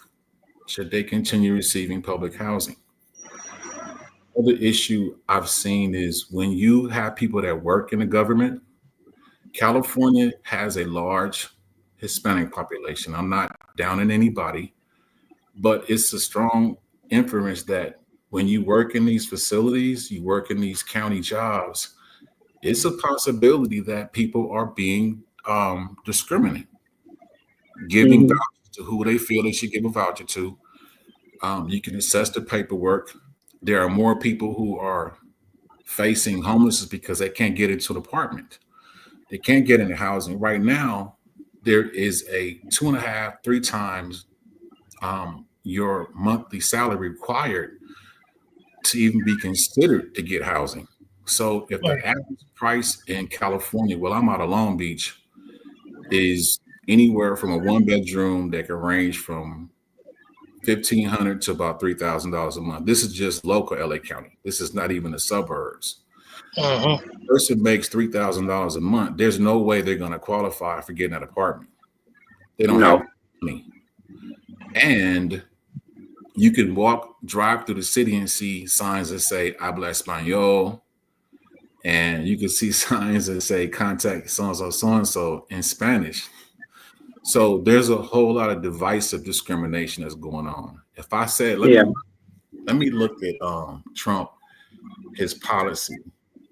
I think he's literally going through doing a whole lot of filtering. Now, the filtering that I think is necessary, let's figure out who's here legally, who's getting the funds, who's getting the HUD benefits, and how long have they been getting the benefits. And then let's figure out how to put a halt to that, because you want to start dealing with folks that are native. I mean, taxpayers. People have been paying taxes for decades. For me, my single fatherhood started when I was in my late 20s. It was very scary for me. And I had to raise my son on my own. I was I was like, yo, in 2003, I applied for Section 8 and I never got picked up. And here I am as a student working full time. I'm going to school full time. How is it that nobody in those offices picked that application up and say, hey, this is a male, he's XY years old, he's put down, he has one dependent. That is an ideal candidate for somebody who's going to school full time, trying to get that degree. And basically my plan would be to finish my degree, close out that HUD account, and then get my own spot. And I'm a homeowner. I'm a second-time homeowner now because I went through the fire. I went through the struggle. I had to be conscious that, hey, it's a possibility that I was put to the side and discriminated against. And I'm not pulling no victim card whatsoever at all. You're not. The problem is I feel like the whole government system is disorganized. The money has been disproportionately issued to a lot of people who do not need it long term. You know, should be a case plan, a case manager set in place with the person who's getting the services to help them with job placement, training, certification. Me as a parole officer, that's one of the first things I look for with my clients. I hook them up with felony-friendly jobs, free training and certification, because what I want to see them do in the next 6 to 8 months to a year is to first and foremost, be compliant, get on low status supervision, and working full time and having jobs. Now, what does this have to do with this homeless situation? A lot. Yes, it has increased so much because of how money is poorly distributed, how funds are not being supervised and managed. And I gotta say this, I'm gonna be honest, and I'm gonna turn the mic back over. We as a people have kind of dropped the ball too, because there's no way a person should be on Section 8 housing and HUD for 10, 15, 20 years without seeing the end result, which is what we're seeing right now. The mismanagement and funds is costing everybody. It's not just happening to a small proportion of people. To be in California and to just see the homelessness, it can take a toll on your mental health as someone who's working full time, who has a place to stay. My apartment in California, I had a 1-bedroom when I was paying $1,600 a month. This was just the last 2 years ago. This For is a 1-bedroom apartment, $1,600. Well, let me just put the whole picture together. I needed $3,500 just to move in. Now, granted, the dude was real cool. He was real mellow. I got blessed because the politics are so sick right now, where if Trump is looking at this from a socioeconomic perspective, he must understand that rent caps, discrimination in housing is a real thing. And so this homeless thing is not just about people who are on drugs, who are chemically dependent. If you want to look at that, people have to realize that trauma, unprocessed, adverse experiences need to be addressed. Now, this is what I've seen happen. In order for you to get local mental health treatment, you got to qualify for it. How do you qualify? I, as a case manager, therapist, a psychologist, must diagnose you first. Medi-Cal will not pay or cover any of your expenses unless you have a diagnosis. And if that diagnosis is not followed through and treated, it needs to have an outcome. A lot of people who are on the streets and homeless because they're on drugs and things like that, it's circumstantial. And I think that because we don't have a system that's partially responsible for getting people treatment and sobriety, that's part of the problem. But with that being said, I'm going to throw that back to you people. I appreciate the opportunity to be a part of this conversation, even for a little bit, because this is a real issue. It's not too many people who are willing to have intelligent and inviting conversations about it and can be solution driven at the same time. Thank you all. I appreciate it. Thank you. Thank you. That's what it's about. I agree. And DJ, yes, the rent is horrible. It's even worse. Mel here, it's even worse in New York. But Mel, I heard that there's a lot of vacancies there now. Yeah, They're moving down to Texas and running up the rent down here. Trust me. Oh my God. Yes, in Florida too. It's horrible. Get them. Go. It's bad. It's bad. It's bad. But I think we can clear the floors a little bit. But what you was gonna say, Mel? I really love what Rock said. Go ahead, Mel. No, I was just saying, what is the way forward once the people are taken into the system?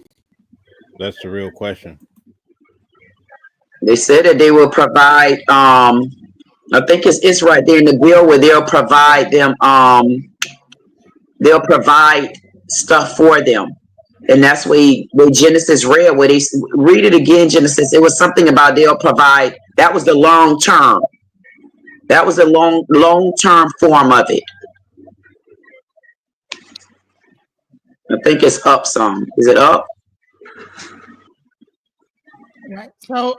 So what happens is that, okay, so Section 2, restoring civil commitment. The Attorney General consultation with the Secretary of Health and Human Services, taking appropriate action to seek, in appropriate cases, the reversal of federal state judicial precedents. So here's the thing. So now it's hard to read this all the way through and not, because it's like you're gonna like reverse federal or state judicial precedents and the termination of consent decrees that impede the United States policy of encouraging civil commitment. So it's hard to read this because it's like, no, like everything that was in place beforehand, they're going to make the state be able to terminate anything that allowed you to say that you cannot commit a person. Commitment of individuals with mental illness who pose a risk to themselves or public or are living on the streets, they cannot care for themselves. So that means that if my cousin or whatever decides to live on the street, I can like actually like call the state on them, and then they will be like all the like 5150 laws, all this is gone. Well, Is your cousin mental illness? So mental illness. Right. Does your cousin have mental illness? Well, I mean, I had a mental illness home. So here's the thing. What would happen is that something would go down. You would go through like the hospital, then come to a home like mine, and then you would stay in the house, and then it's a matter of like, if you're around these people, you know that they are not people that don't understand themselves. They're not. It's almost like you're treating people with mental illness as if they are not able to understand or like know anything, and just put them into a commitment. You're gonna put them into a group, a home, or like a involuntary situation where they're in like a hospital or whatever. That's the part I don't agree with, because so number one, seek inappropriate cases. Okay, so inappropriate cases, the reversal of federal or state judicial precedents and the termination of consent decrees that impede the United States policy of encouraging civil commitment.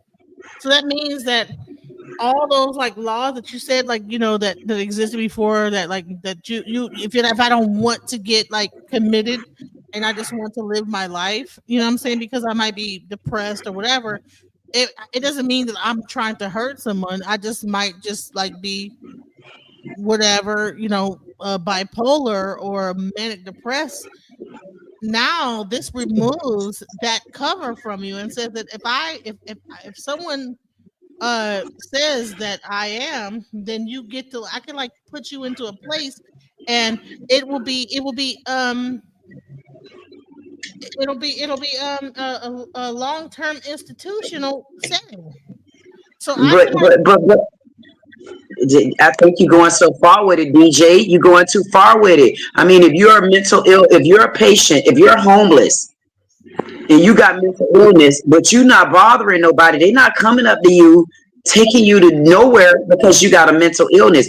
They're bothering you if there is a act of being homeless and there's mental illness, and it's a threat to the public or it's a threat to you.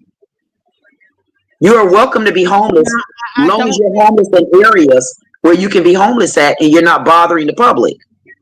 I don't think that's what this is saying. I'm sorry. I don't Point out the part where you seen the other part. Point out what you see that's agreeing with what you're saying. Because I don't see it. I don't. If you're saying a homeless individual, right, and you're making them into a class of people, right, and then you are from that point on diagnosing them as a homeless individual, then all these things that apply to a homeless individual can be put onto them, and like there is no like what are we talking?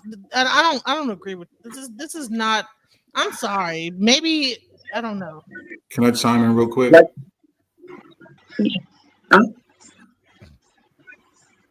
Go ahead. Okay. When a person gets hospitalized, right? Just say, for instance, they get hospitalized because something went on in a situation, law enforcement responded. They get placed on a 72-hour hold.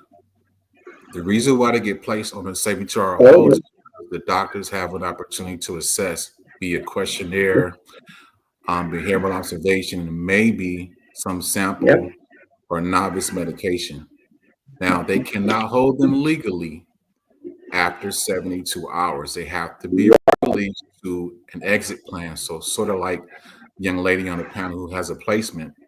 What happens is they'll reach out to a resource like her and say, hey, we got somebody who is in need of housing resources with special needs, such as co-occurring disorders, such as mental health and substance issues. You can take them or you cannot take them for X amount, but that's voluntary. They don't have to. And I think part of this order here is saying, yo, for those who have a record of 5150 diagnosis or,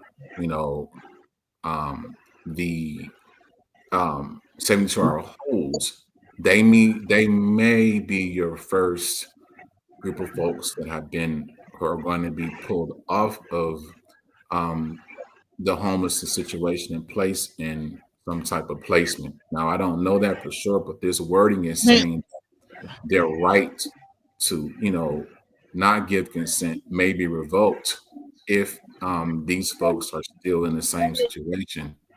Not sure about that, but I think that's where they want to start. And the second piece is, again, if they're saying, yo, we want to get with everybody who's on housing to find out what their benefit status is. And then I'm thinking in the short run, they might start doing random UAs. Literally, if you come down to your monthly housing appointment or bi-yearly, they may require you to take a drug test.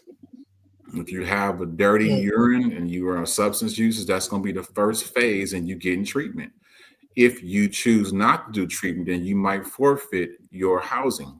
I mean, I think of it like this way. What should people be doing when they get blessed with housing? Taking business, getting your career started, saving some bread. You shouldn't be chilling and partying.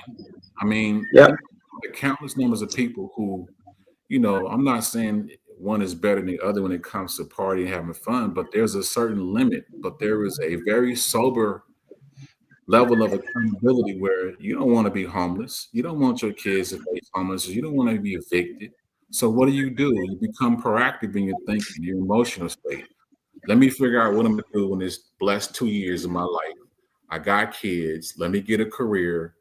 And, Trump is saying, yo, what are these case managers? What are these housing specialists actually doing? Are they being proactive and saying, hey, look, ma'am, sir, you got 2 years. We're going to create an action plan for you. We got to have this done in a year. We got to have this done in a year and a half. Oh, by the way, do you have any substance issues? Right. And then it's so many positive avenues that can take place with this type of action. But too many people, I think people are lazy sometimes. I think they choose a victim route rather than accountability. And if, having kids is a huge gamble in life. If you're not able to take care of your babies or whatnot, this romance shit got to be kicked out the door. And you got to think about life. I mean, when people get to that route where they're just, okay, how do you determine why people become homeless? And, the issue people don't want to deal with too is it is such a thing as housing discrimination. There's so many components why this situation is happening, but I guess they want to start at the bottom. Let's figure out who has some legitimate mental health issues, who's been in crisis before, who's been on the 72-hour holds, and are they on the street? Let's focus on them first.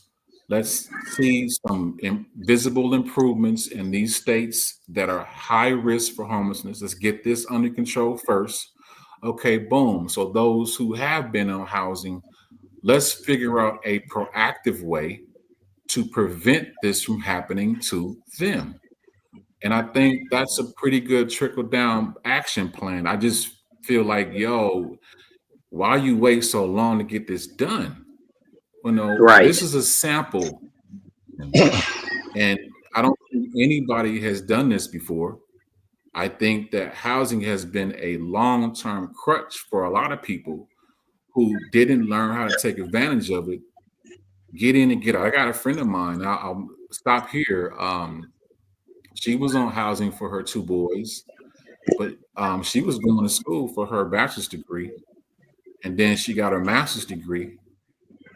She was named one of the best human resource specialists because she's also a business owner in Forbes magazine last year. Well, that's an example of somebody that says, you know what, I see the end that I want early on in this type of government assistance. Is not going to be my long-term plan. I'm not going to be on this all forever. And she finished well. And that was one of the most inspirational situations I've seen someone use the housing assistance effectively. So I'll just throw it back on y'all, and thank you for the time. Hold on a second, Raj. Let me ask you a question. Let's go back to section 2, Genesis, if you don't mind. I want to ask him a question. Section 2. You're asking me? Raj, yeah. Okay, no, go back up again. I'm sorry. Let's see. Where it talks about institutionalized individuals. Genesis, go back up a little bit more. Right there, shifting homeless individuals into long-term institutional settings for humane treatment. What does that look like at your level, being that you're in the business? Yeah, thank you for highlighting that. Thank you. There's a lot of people who, again, they refuse treatment, both mental health and substance treatment in facility.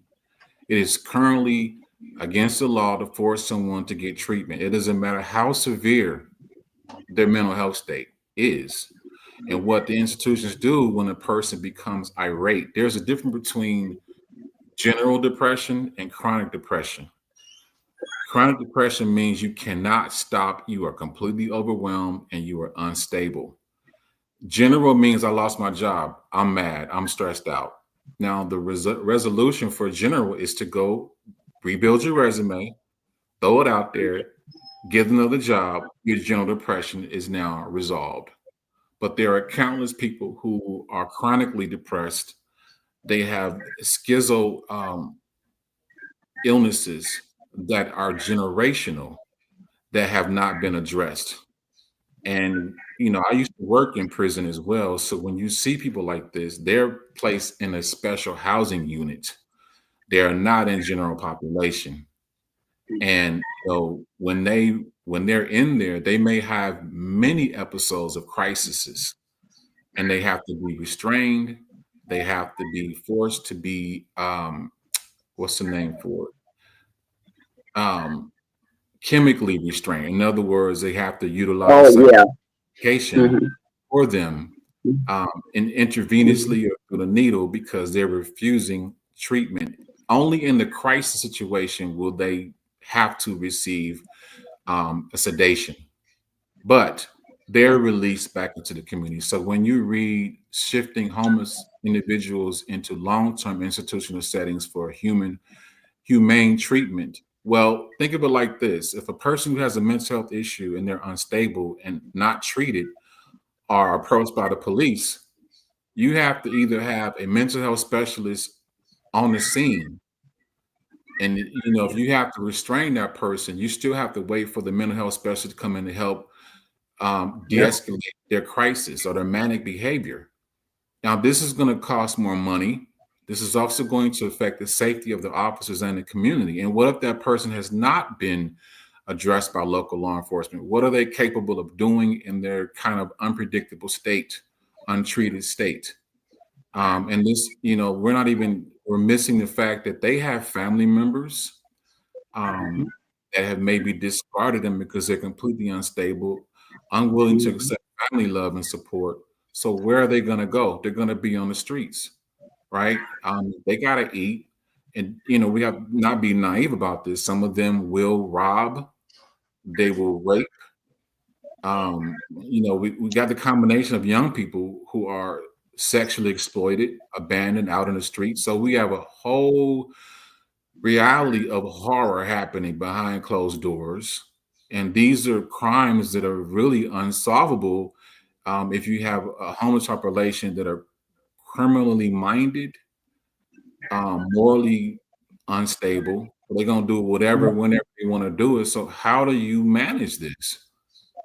And if Trump is saying, yo, we got to come through and create some systemic changes, and it's not going to happen with philosophies, and all these behind the door lobbying and waiting on laws to pass, and people going through this panel of argumentative folks that just are professional arguers that are not ready to handle business straight up and down. Like right now, this country is in crisis on many levels. But again, when it goes back to the question the brother asked, yes, when people are unwilling to get stability, emotional, mental, psychological help, well, who's going to put steps in place to get it addressed? Hey, Raj, let me ask you another question. So we started off this video or session with a bunch of videos that showed sort of fear mongering. Okay. Yeah. So here's my question for you. Does this set the pace for regular? Somebody has a lot of feedback. I don't know who it is. Does this set the pace for regular people to get caught up in the system? Let's say a guy gets drunk, fall out on the street, or somebody just call in their neighbor, or is it more detailed than that? That's a great question. I would imagine that when these laws are kind of negotiated, they have to write script for liability. That means if, just say, for instance, law enforcement is out there just arresting any and everybody. What this could mean for them is that this approach is going to easily be dismantled and destroyed because of potential liability. That's why I said earlier that when you approach people out on the street, get their name, you run their name and their date of birth, and you could see if they have a history of mental health issues, if they have assaultive behavior with law enforcement, assaultive behavior in the community, and then you address it from there. So I'm almost certain there's going to be a filtering process when it comes to approaching people who are homeless. So in LA, kind of the images we're seeing were all these encampments. There's a spot downtown LA called Skid Row, and you have several miles of that on the streets where people are homeless, and a lot of them are severely addicted to drugs. I mean, I'm talking about hard drugs. Then you have people who are scammers. They have severe violent criminal history. But in between this subpopulation are people who don't have criminal records, but they have addiction. They're homeless too. But there are victims within that sub community. So there's so much positive stuff that can happen. But I don't see people running into communities and just getting everybody who appears to be homeless. It's a safety factor that has to take place. And it is also a liability factor, because if people are being picked up off the streets and they just out of their luck and don't have a place to stay, an intelligent person would realize that homelessness is just not affecting people who are making poor decisions and are kind of addicted to bypassing their own social emotional issues through drugs and alcohol. It's people who don't have support. They don't have the educational means, the work history means to be able to have a place to stay. So a competent officer would say, "Hey, how are you doing? Everything okay? How can I help you? Why So you Raj, You know. I really need you to lock in with me. I want to bring you on and do an actual show because I have something in store. So you're the missing ingredient. So please, after this, let's lock in. I don't know how you came on. You probably came through someone else's channel, maybe DJ Genesis. I sure did. Yes. Okay, so you can tie me in with him, please. Okay, that's great. So can we do this? And Raj, what are you looking like on time? Am I saying your name right? That's a good question. Rock, R-A-Q. Rock. Okay. All right. So Yeah, can I play a video for you real quick? 9 to 5. Sorry. I just wanted to play this original video we started off with to see your thoughts on it. Okay. It's less than 2 minutes, right? DJ, go back and play that original video by the attorney. I just want to get your opinion. Thank you. Trump just signed a truly terrifying executive order to bring back forced institutionalization. Yep, you heard that right. It's truly terrifying and no one is talking about it. I'm Eliza Orland's career public defender for 15 years in Manhattan, and we have to talk about the executive order that they're calling Ending Crime and Disorder on America's Streets. This order specifically targets unhoused people, people with mental illnesses, and people who use drugs. It calls the hundreds of thousands of people experiencing homelessness on a single night endemic vagrancy and frames them as threats to public safety. Trump is using fear to justify locking them away under what he calls civil commitment, aka forced confinement. Here's what the order actually does. First, it directs the Attorney General to overturn federal and state court decisions that protect people from involuntary confinement, essentially gutting due process rights that took decades to secure.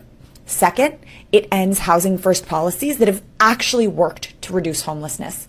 Instead, it forces people to accept treatment whether they want it or not as a condition of receiving federal housing aid. Third, it prioritizes federal grants for states that enforce bans on urban camping, loitering, and squatting, aka criminalizing the simple act of existing without a shelter. Fourth, it expands civil commitment to anyone deemed a danger to themselves or others, or who cannot care for themselves. Language so vague, it could quite literally apply to anyone experiencing a crisis. This is not about safety or compassion. The order literally says the goal is to protect public safety by removing people from public view. This is about control, criminalization, and disappearing poverty, not solving it. This is mass incarceration 2.0, only now it's dressed up in fake compassion and medical language. We've seen this before. In the era of massive state hospitals, warehousing, and forced sterilization, and we know how this ends. As a career public defender, I've seen what happens when governments use the courts to cage, confine, and criminalize instead of care. If you're as horrified as I am, share this video and follow me. If you're interested, I can break down every section of this executive order piece by piece, because this isn't just cruel, this is calculated, and we need to understand exactly what we're fighting against. Thanks for being here, and please make sure you're following for more. Okay, Rock, so what do you think about this? Yeah, she was talking fast. A card dealer. And I'm not saying anything bad about her, but civil commitment and due process. Okay, so let me just give you an example. Whenever I have a client that doesn't show up for their appointments with me, I tell them up front, please read your conditions of release. These are the things, your standard conditions. There are some special conditions. You must follow them. You made an agreement with the state in exchange for your physical freedom to be in the community and behave and, move like an adult does, right? Last week, I had to put in a request for 3 warrants for absconder, which means they haven't reported, they're refusing to come in, yada, yada, yada. Due process means that when I write a report, I got to show due diligence that I've tried to contact them. I went out to the address last known. I've even given them resources for programs to help them, housing resources, substance abuse resources, mental health resources. If they have failed to follow through on these things, I tell them all the time, I can't walk you to the placement. I can give you the resource free of charge to you. That's an example of due process. I must show when I go to court for a revocation, which I hate doing. I hate it. I must show the judge that I've made due diligence to help this client, to be able to keep them under the radar, to encourage them to be compliant with their orders. If I have successfully shown that, then my revocation request is going to be approved, a warrant will be issued, and they will be under arrest. Now, due process continues from there. That person has a right to right for a hearing.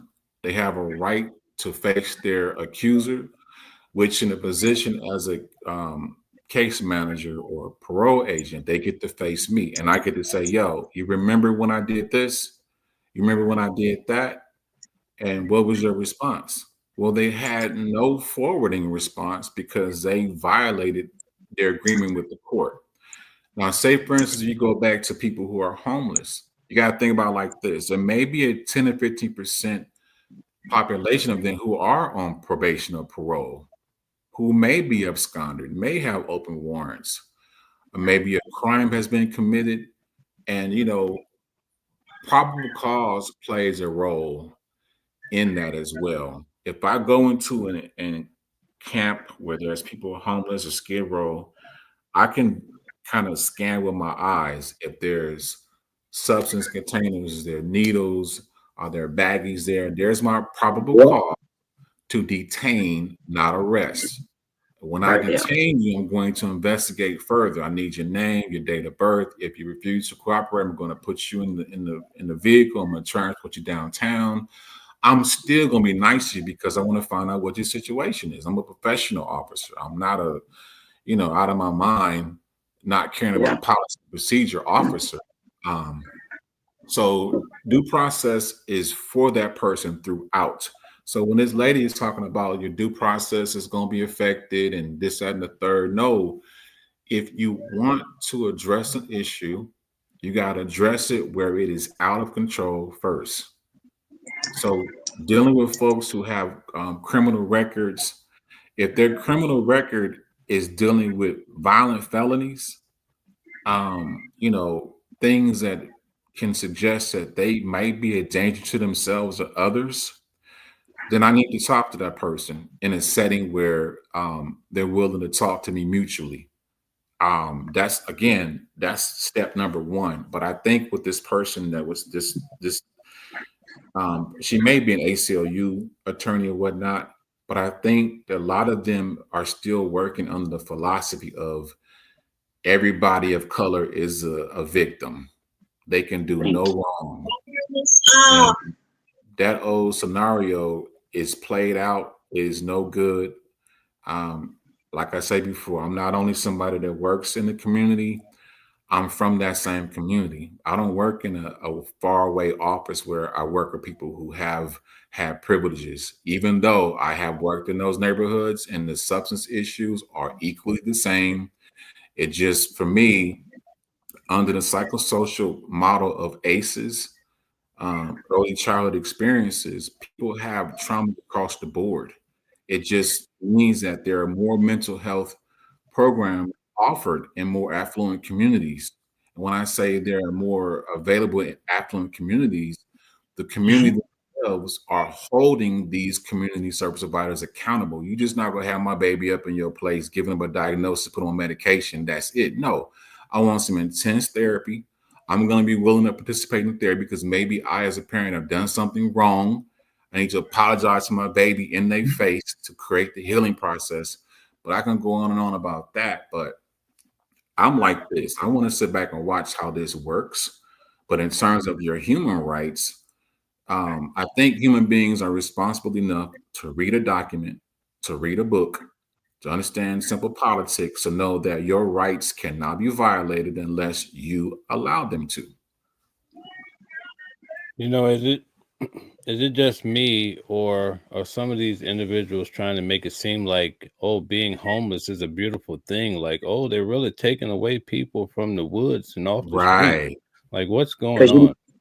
Mel, because you got the name Trump on the table. Listen, if had this been Obama, had this been Bill Clinton, whatever, had this been anyone around there, on the Democrat side where we have to continuously be emotional and we can't fight for what our country is supposed to be giving us, they would have been going along with this. But when you put Trump on the table, when you put change on the table, when you put take away because they're not supposed to be doing it, then certain people want to fight back because they get too emotional.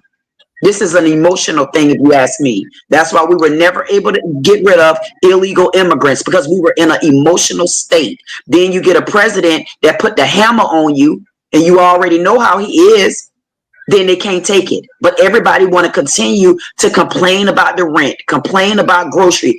Eggs being $18 for one egg. You want to complain, but now we got our feet to where we're working and moving, and they don't want to see us go forward. I don't understand it. Take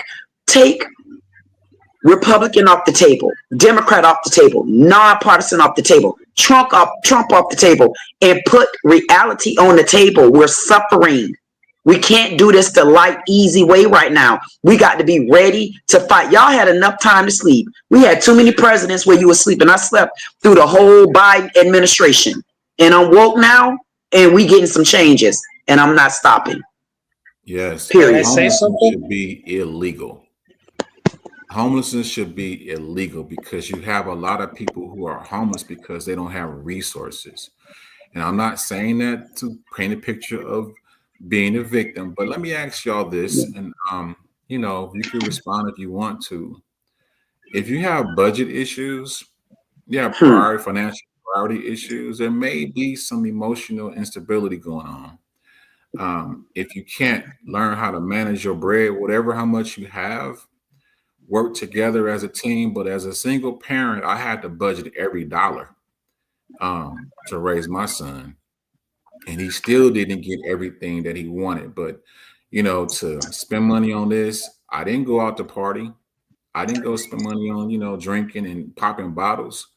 My son had to come first. I had to make sure I paid the rent on time. I had to avoid late fees. I'm just talking practical stuff. I had to buy enough meat, poultry, bread, milk, last us from month to month so that I wouldn't waste money. And I didn't want to see my son without. But if the opposite is occurring, and a basic treatment would be, hey, as a case manager, where you at with your money? Where you at with food? Yada, yada, yada. If someone's getting TANF for food stamps, we got to start looking at their spending habits, you know? And like I said earlier, are you looking for a job? Instead of continuing asking a person, are you looking for a job? Hey, you got X amount of time to become employed. Here are some resources for you. We're going to do some mock interviews. We're going to do this, that, and the third, but you need to be employed by this time. Putting standards and putting limits, time limits on people's benefits is going to help them become responsible, because the flip side is this. The society should be based on promoting autonomy, not promoting codependency.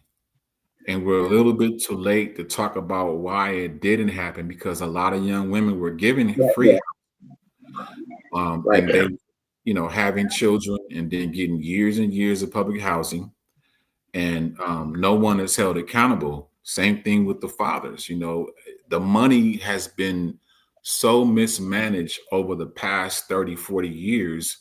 This was coming. And even though it looks like it's addressing homelessness, these people that are in these videos, these shorts, they only see one side. It's politics game. It's an emotional politics game rather than looking at it. Because if I would have did TikTok, I'd have to start with the obvious. What have we not done in the past 10, 20, 30, 40 years? This is the majority of why this stuff is happening. And now that it's happening, everybody wants to, you know, hide behind the term law. Well, let me, you know, break a couple of people's hearts here. There's no such thing as law. That's just a word. You make that word real. If you can describe what law means to you, I can describe what law means to me. It's a level of social control that might be good sometime and it might be bad sometime, but it is all based on being practical. Can we provide for the nation? Can we provide an equal level of support to make sure that nobody ever hears or experiences the term homelessness? Okay, that was not done. And if it was done, it was done wrong. And, you know, I think that this problem solving strategy that, you know, Trump has or his team has is to start from the bottom. Let's deal with the emergency of homelessness, and then we're going to deal with the semi-extreme in terms of those who are responsible for the housing and those who are not being responsible for housing. And then it's going to even move into home own. I think it should move into also home ownership. Who's not getting it? All this It is. balance out at some point. So It is, Rob. It's going to get into all of that.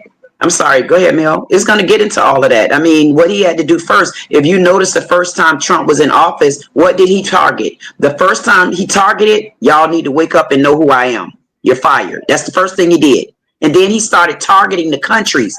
Us down here wouldn't have known how to handle what's going around with the countries and the tariffs and how they mistreating us by overcharging us. That's what he did the first term. He already got them scared to come at us the wrong way. So now what he's doing, he's targeting what was in the way, which is the illegal immigrants and things of that nature.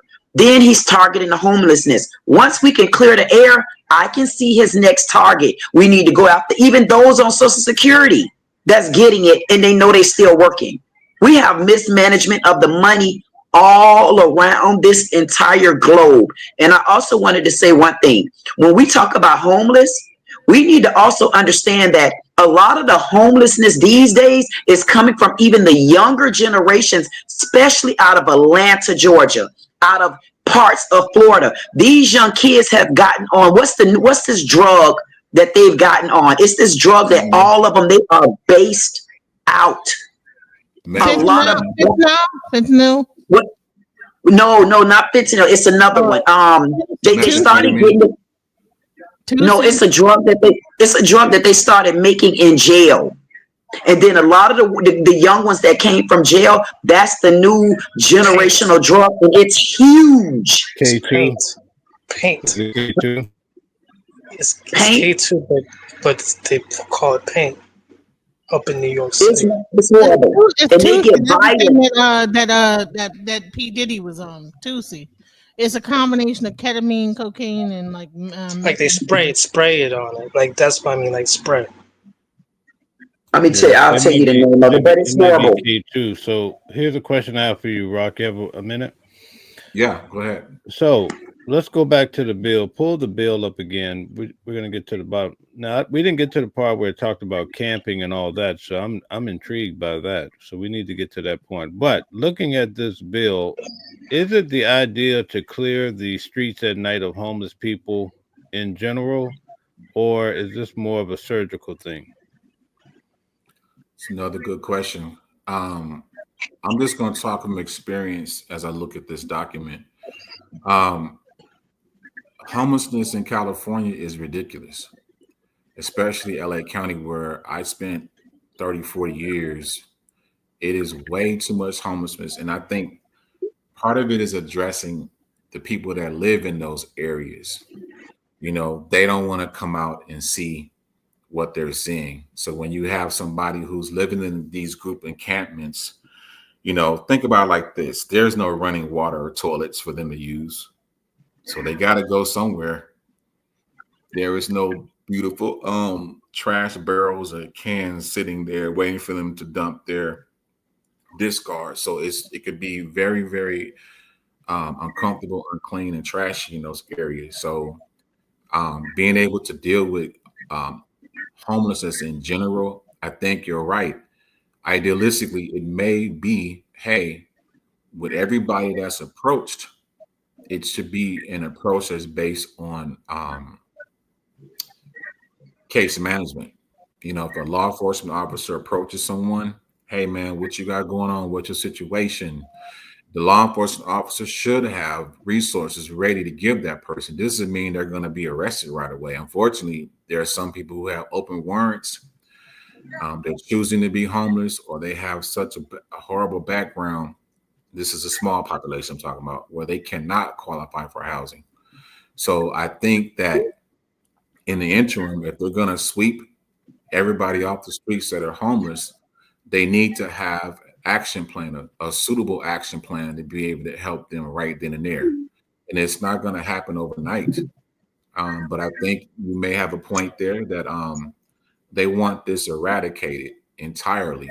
But I don't think they have a grand amount of funds to be able to do it in one day. So they have to have a very sensible, strategic, and minimally liability when they do it. So they can't mess around and pulling people off the streets just like that, because they can face charges themselves.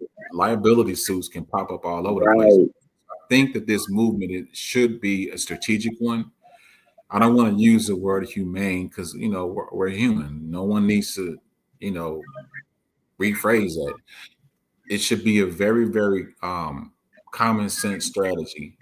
But the focus should be on eradicating homelessness altogether. But from a intellectual and strategic route, they should focus on the most extreme first. And I think when you have people who are homeless because they literally do not have support, there should be a resource provided for them right then and there. And there should be a timeline for them to follow through on the resource. If I pass by and I give somebody a citation for loitering, which is happening already, I shouldn't just give them a citation. I need to give them some resources, and I have to document that in my report. Anytime you interact with a citizen, whether if I'm driving in a patrol car and I pull up your plate information, I got to write a documentation for that every night for every tag I pull on my computer. So it's the same thing when I deal with somebody on the streets. I got to create a document, an incident report every time I do. And an incident report shouldn't just say, I saw this person, they look homeless, they smelled homeless, and I addressed them. No. You have to have some type of resources you gave them. Officers, I imagine, will be riding around with resources in their patrol cars. I mean, this is going to be part of the money that's going to be used, to enforce this new situation. They have to be equipped to be able to move proactively. That reactive stuff just won't work. But I have a question. So I want to show this video right quick about because a lot of the fear is that this is going to turn into some kind of way that they're going to be able to make people work for labor. The United States government is using the homeless as free and cheap labor to replace those who were deported by Donald Trump. There is a massive labor shortage in the United States following Trump's deportations. This could have serious economic impact on the United States, but Donald Trump has come up with a solution. Just yesterday, he signed an executive order essentially telling cities and states to criminalize the homeless. This would allow those states to lock up the homeless and use them as free and cheap labor. Because in the United States, slavery is still allowed if it's a punishment for a crime. And doing this would allow the United States to gain back that workforce that they lost at the same cost or better than paying those who are undocumented. Because the corporations do not want to pay Americans a fair, livable wage for the work that undocumented immigrants have done in this country for so long. So the United States will do what it's always done and find a group of people that it can exploit for labor. As Star would say, shut his mic off, please. Please, that's what I be saying. Shut his mic off. We got to stop this now. This is out of control. That's what I'm telling you. I just want to at least show that. Listen, I mean, I get it. No. No. But I'm saying that this is Can I say something? Go ahead. This is RFK Jr. is the mastermind of the write-up.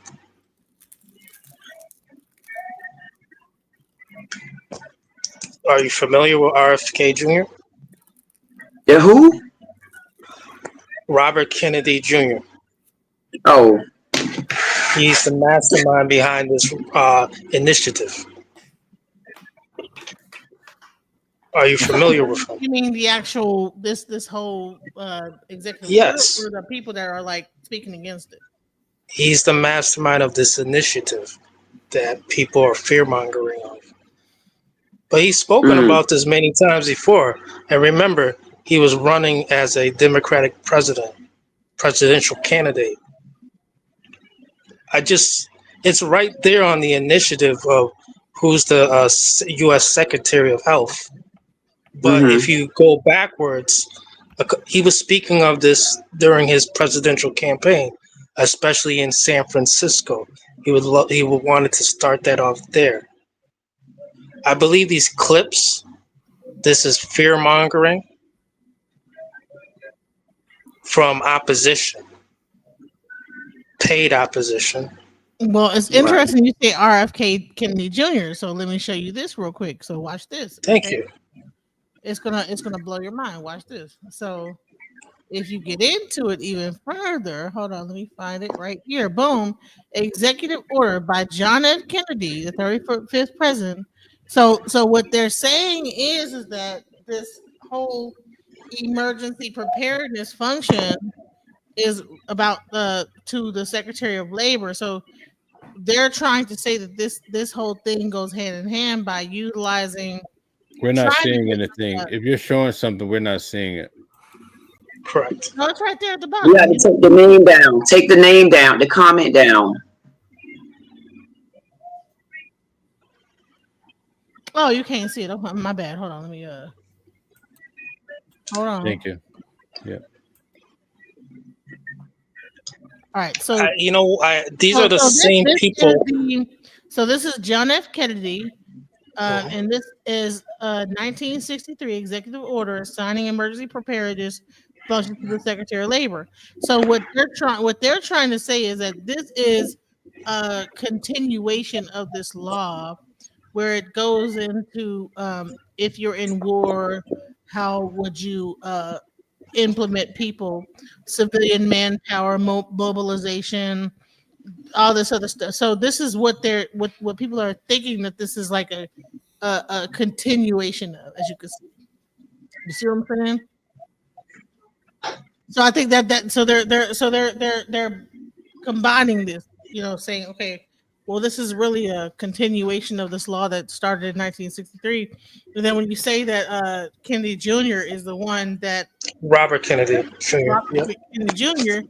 And then you have like this law right here where you get into mobilization and trying to mobilize the people into like in a wartime situation. And we are in kind of a wartime situation. That's why people are like kind of saying that this is like all connected. This is I know the TikTokers, they're speaking in tongue of like how Project 2025. This is what this is all about. Like people are fearful of it still. Exactly. They don't want to see a change. Like, I don't understand why they're so scared to see a change. And even when we go back to that number 3, to get this really going, they're going to have to tap into the insurance, health insurance, to make this even go any further. And they're looking into the Affordable Care Act, ending it this year or something like that. There's people that I've talked to close that said, they got the letter that it's going to be ending in December, something. But it's still not finalized. Yeah. They have a lot of work to do. A lot of work ahead of them. What did you say was ending? The Affordable Care Act, Obamacare. Insurance? Oh, I got to look that up. I didn't see that. Right. There's plenty of people who have gotten letters. I haven't, but people that I care about. There's people, they have already gotten letters that it's going to end in 2025 in December. But what is it going to roll over into? What's going to be the new plan? It hasn't been spoken on yet. They kind of are speaking on that. Part of it. But go ahead, Mr. Rett. Go ahead.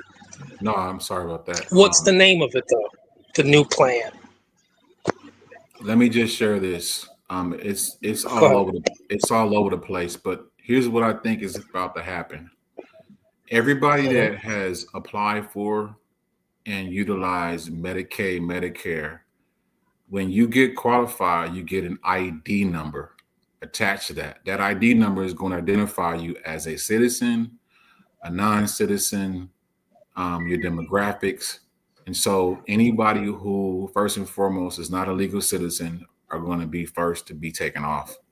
Secondly, people who are not disabled, have a legitimate diagnosis or medical issue that is not needing chronic support and care, that are people who are able-bodied to work, they don't have any major health issues, they're going to be taken off or given a timeline of when they're going to be taken off. All this stuff is happening in stages. What I'm thinking too is that it's happening in very critical and informed stages, because if you don't need it, you don't need it. If you're able to go to a job and work and get benefits and, pay into your benefits, that's what you're going to do. If you're receiving benefits and you're not legally here, the priority goes to people who are citizens of the United States for medical care and other benefits. I know that might sound a little bit of cutthroat, but if you're trying to balance your books, you need to put everything in perspective so that wasting is no longer a culture. And if America is trying to balance its budget, you got to look at all the paperwork, all the fine writing, things that have not been done, anything that's careless has been done, and prioritize where those resources need to go.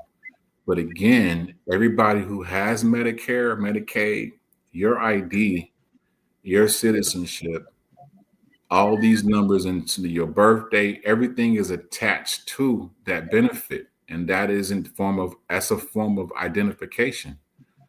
So everybody is looking in the books more carefully now to figure out what needs to be paid and what does not need for. Good. And I see here that they did say that Obamacare is going to be ending, and they say the new plan that's going to be available in 2026 is American Rescue Plan, ARP. That's the new plan is showing. Yeah, thank you for speaking the name on that, Queen. Yeah. ARP. Hey guys, I just want to take a second and tell everybody, please hit the like button, share it, subscribe, support the channels that are here. There's quite a few here.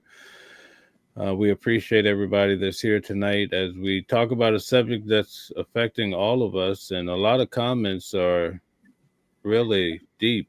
Fates, who has experienced homelessness, has been given their testimony as well. So thank you to everybody, and thanks for all the likes and everything you guys do. Please support DJ Genesis, her channel. You can support her Cash App. She's constantly every day beating the pavement, trying to help people by bringing solid information. I'm glad that anytime that I can come over and support her channel, but for people that actually see her work, it's really beautiful. So stay helping her and giving when you can. I know a lot of people don't like to hear this because of the stigma with churches or what have you, but I just want to say support your sister. I definitely do. Also, Queen is in the building. She articulates like no other, and I always appreciate being on the panel with her. And I don't know how in the world we got Rock on the panel where he's right in the thick of it, and we have him on tonight. So folks, if that doesn't garner a like or something, shout out to him for being here. It's truly amazing. And then if I'm not mistaken, we have Reverend Green in the building. So we have somebody that can pray for you too. We got this whole thing covered. So thank you guys, everybody. I just wanted to add that. Thank you for the likes. So we can get back to whoever was talking. Definitely appreciate you on that, Mel. Thank you so much. We definitely appreciate you on that. And I love sitting down with you. Do we have anything for tomorrow? Because I'm ready. Yeah, tomorrow at 3 o'clock. Tomorrow at 3, we have the regular show with Calvin Johnson, the criminal attorney. So we'll have a nice show tomorrow. We're going to get into a little bit about Diddy, but a lot about Donald Trump still. Tonight we're not really addressing the issues with Epstein. So that's a factor that doesn't seem to want to go away. So we're going to address that. And we have a little bit coming up with Carmelo Anthony as well. So there's a lot of hot topics that we covered tomorrow that are going to really hit home. So you guys can tune in tomorrow at 3 o'clock Eastern time, 3 to 4, Central time from 2 until 5. So we look forward to each and every one of you. But tonight we're just on the subject about homelessness, and it's amazing to me that we have some people in the audience who have been homeless, and if you like to come up and tell us about your story, feel free to come up. We would love to hear from you. This show tonight, we're just dragging on, folks. Who knows what time it's going to end? But it's nice to have. It's nice to have you guys. Listen, in class, I was the guy that couldn't stop laughing. So when you guys laugh, you promote me to continue jokes and laughs. So anyway, now you got me all geeky, as they say down south. So anyway, yeah. I'm a geeky. Watch it, Mel. I'm a geeky now. I'm watching Mel. Okay, me too. I'm a geeky. I'm one too. So. Oh, God. I'm Charleston. I'm from Charleston. Oh, okay. Oh, okay, we had someone here. I think they left, but I did want to say that. Listen, guys, I was homeless. That's the reason why I felt so in touch with this subject, because I've been homeless before, and that's part of the reason why I was really attracted to this conversation, because I'm like thinking to myself, dang, if they would have had this in place, could they have like put me into a camp or something like that? And and I'm better off. I'm better now, but I mean, I spent a really large portion of my life homeless. Moving in Washington D.C. When I got out the military, and then going to Detroit, and it took me a while, because when I got out the military, it took me a while to like really, because you join the military at 18, and then, if your family doesn't accept you back into their household, then you have to like fend for yourself. And so I kind of like had to like figure things out, what I'm saying? Like how to like pay rent and how to do this. I didn't have no one telling me how to do it. I had to like learn on my own. So I was very homeless, from in my 20s, my whole entire 20s, I was like completely homeless. So that's the reason why. It's like I wasn't crazy. I wasn't a drug addict. I just was, getting out the military. They kick you out, and it's like, okay, you got to fend for yourself. So I was kind of like struggling. How do I make it out here in this world? So I would hate for a person like me. I'm not like a vagrant person. I'm not a drug addict. I'm not crazy, but I just, hey, just I'm young, trying to figure out what to do, because there's no one telling me, okay, this is how you navigate life. So a lot of times we have like young people that just get kicked out, street kids kind of, what I'm saying? You're like 18, 19, 20, your frontal lobe haven't been fully whatever, and you're just out there just trying to figure it out. And you're really homeless, what I'm saying? And you're staying here and just really crazy stuff. But I always made sure I had a job. But could you imagine if people would have came and said, no, you know what, you're homeless and whatever, and so we're gonna put you into a situation. Now, I never like asked for like government help my entire time being homeless. It wasn't actually until I started having kids that I was like realized I could get help. You know what I'm saying? But I like spent my whole 20s just thugging it out. So I don't know exactly what this law is focusing on or whatever. Like if you have to like apply for something and then they'll come after you, I don't know. So to me, I'm just thinking about how many like young kids that maybe might be even like when she did talk about like gay and transgender, if their family does not agree with their lifestyle, they end up homeless a lot on the streets. Women that are like into that get sex trafficked, they're homeless. A lot of times you have like a lot of like homeless people that like kind of get out here on the streets. Are they mentally ill, or are they like victims of a circumstance, or what is it? So how do you determine who needs to go to this facility or not? That's the part where I'm like, okay, if you pick those persons up and you talk to them, they might seem like they're traumatized. Of course they are.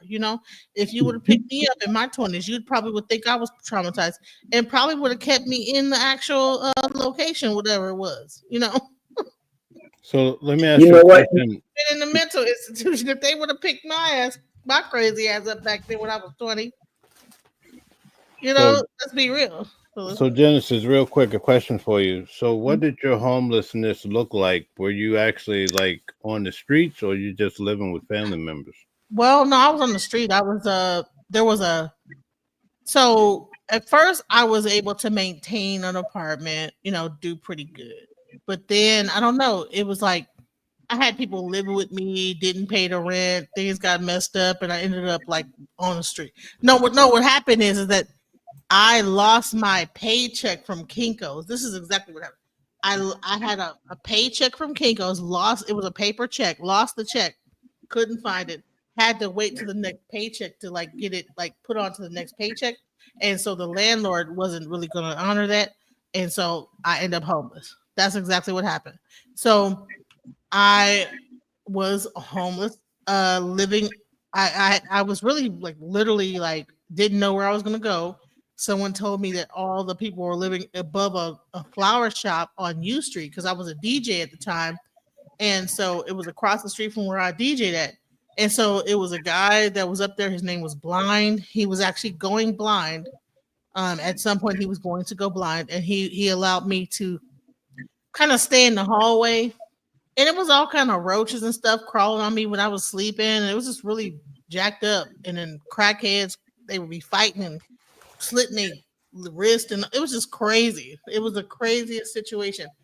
And so I stayed in that hallway until I man.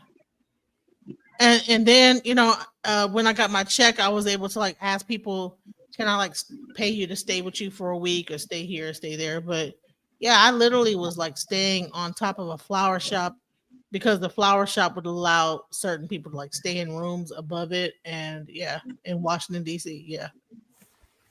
So you know what I wanted to ask you? I want to ask you, DJ, with an experience like that, do you think, and I know you already said that's probably why you're on the emotional side of it, but do you think kind of trying to clear up homelessness to move people into a place to stay, does that kind of like make you feel as if it's not going to be changed but a betterment? Do you think it's going to be something going on that's not going to be for the betterment of the homeless and for the people that are not homeless but could be homeless because rent is so high? I mean, I'm trying to. I think the issue is that people just think homelessness means you're just mentally ill, out of your mind, don't know. But I don't think so, though. I don't think people feel like that. I don't think so. Well, based on this bill that I'm reading, is that's what it kind of has come across. Well, they're on meth, they're on this, they're like on drugs, and they're just out of their mind. Go ahead. Because the bill that you're reading is geared toward those particular situations. Is geared towards that. It's geared towards the homeless that falls in those particular categories, not geared toward the ones that are honestly homeless because they can't afford it. So I want to know why you were out there being homeless was at the time, because I feel it was a while ago, was at that time, did you see the homeless more so homeless because they didn't have the money, or more so homeless because of the drugs and the mental? Like, which stage were you in? Listen, the homeless people I saw were veterans, you know, people that it wasn't necessarily they couldn't afford it. It was more like because DC was really high at the time, and to like stay there was kind of like a high amount to like get a good place. And then if you think about it, like even in Texas, you have to have a certain thing to get an apartment. If you don't have that, then you can't get an apartment. So it's easy to be homeless in that situation because, you know, hey, you have to have like an A1 credit score. You have to have this, that, the other to get an apartment. So it's either you live in a hotel and you pay extra to live in that hotel, or you kind of like just kind of like thug it out. So in DC is similar. DC has a very high price of living. You know, it's very high to live there.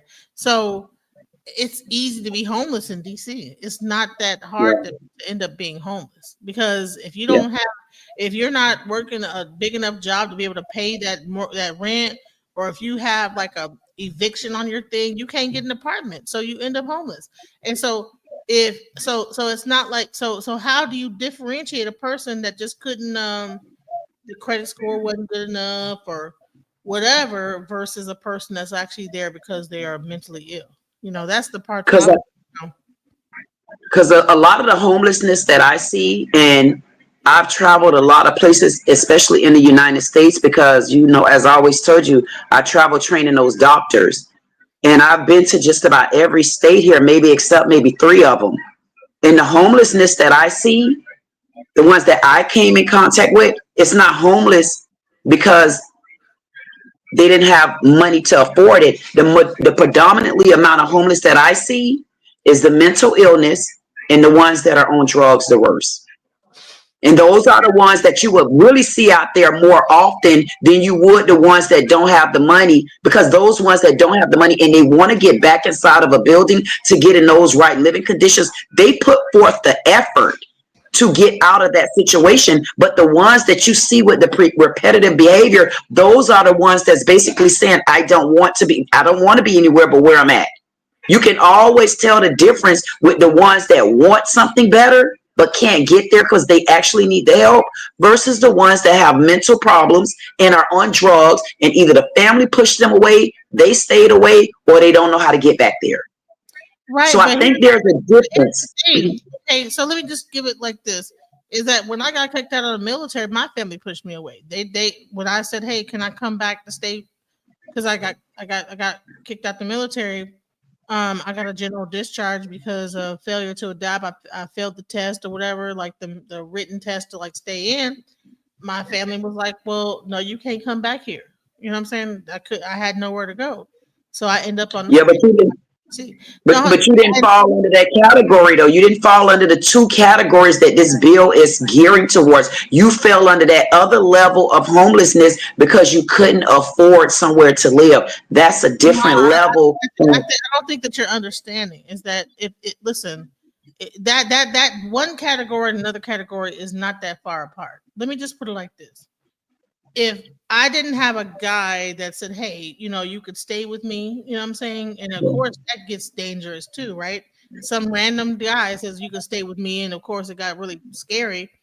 And I had to like find other places to go. Now, like my own ability to navigate that situation allowed me not to be 100% on the street, right? But people do not understand like how dangerous it is when you don't have a place to go and how vulnerable you could be. And so when you just only minimize a person into a drug addict, into a mental illness person, that is not what a lot of the situations. It just might be that you don't have nowhere to go, and maybe your options have ran out to or people to go to because your family's acting like a bunch of whatever, and they're like whatever, and because they got their own family to deal with, they don't want to deal with you, and so you're just out here on your own.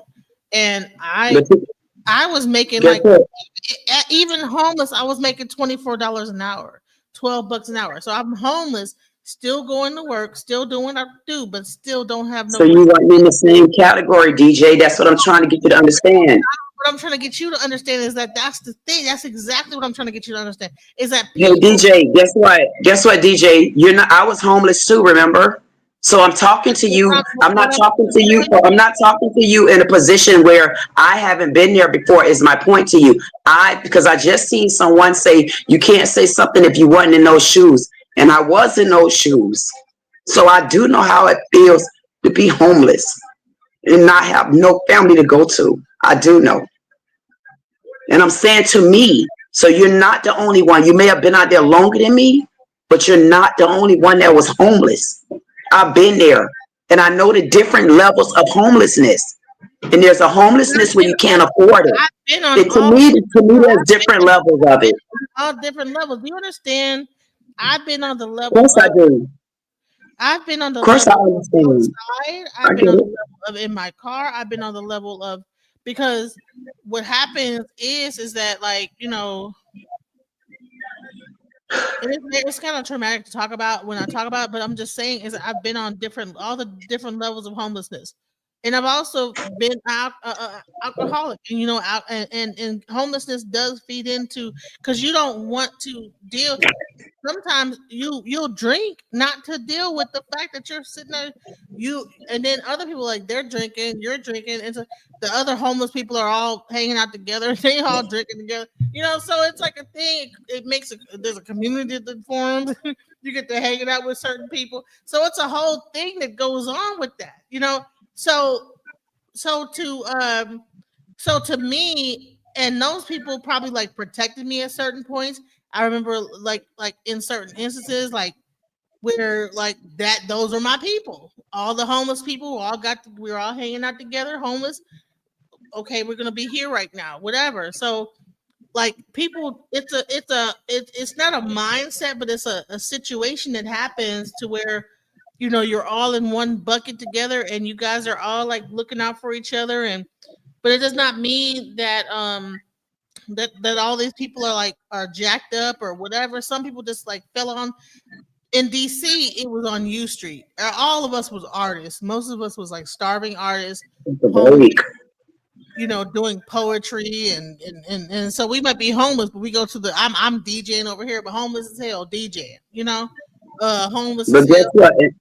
I get what you're saying, and I think there's a different level to it because even when I was out there and I was homeless, I know I didn't want to be homeless. I didn't want to be homeless. So what I did was by myself, and it's kind of weird to say, but I was a homeless person where nobody was able to look at me and know that I was sleeping in my car and actually taking a shower at a community park every morning. But guess what? Because I didn't, let me finish, because I didn't go that far into it. Why? Because I knew I shouldn't have been in that situation. So what I did was I worked my butt off while being homeless, while going to parks, taking a shower in the morning time, while not telling families that's not really my family that I'm on the street homeless because I can't get back to my dad. Guess what I did? I worked my butt off to find me somewhere to stay. That's why I say there's different levels, because I know I didn't want to be there. My dad didn't raise me like that. I was in Florida and couldn't get back. So I worked and worked and worked because I didn't want to stay in that situation. So there's the people that want to be in the situation, people that probably can't get out of the situation, people with mental issues, and then people with drug issues. I keep saying there's different levels. I wanted to get out, so I didn't stay in that position. I was there for a minute. I had alcohol issue. I didn't have a drug issue. I had an alcohol issue. But let me just tell you. No, I wasn't talking about you. I'm talking in general. I'm gonna tell you. I'm gonna be real with you. Listen. Okay, how long were you homeless? For some months, because I worked my butt off. Because I was by myself at that time. Beautiful one, homeless. From 1999 up until 1990. I mean 2000 and what? When I had my daughter, 2007, 2006. Yes.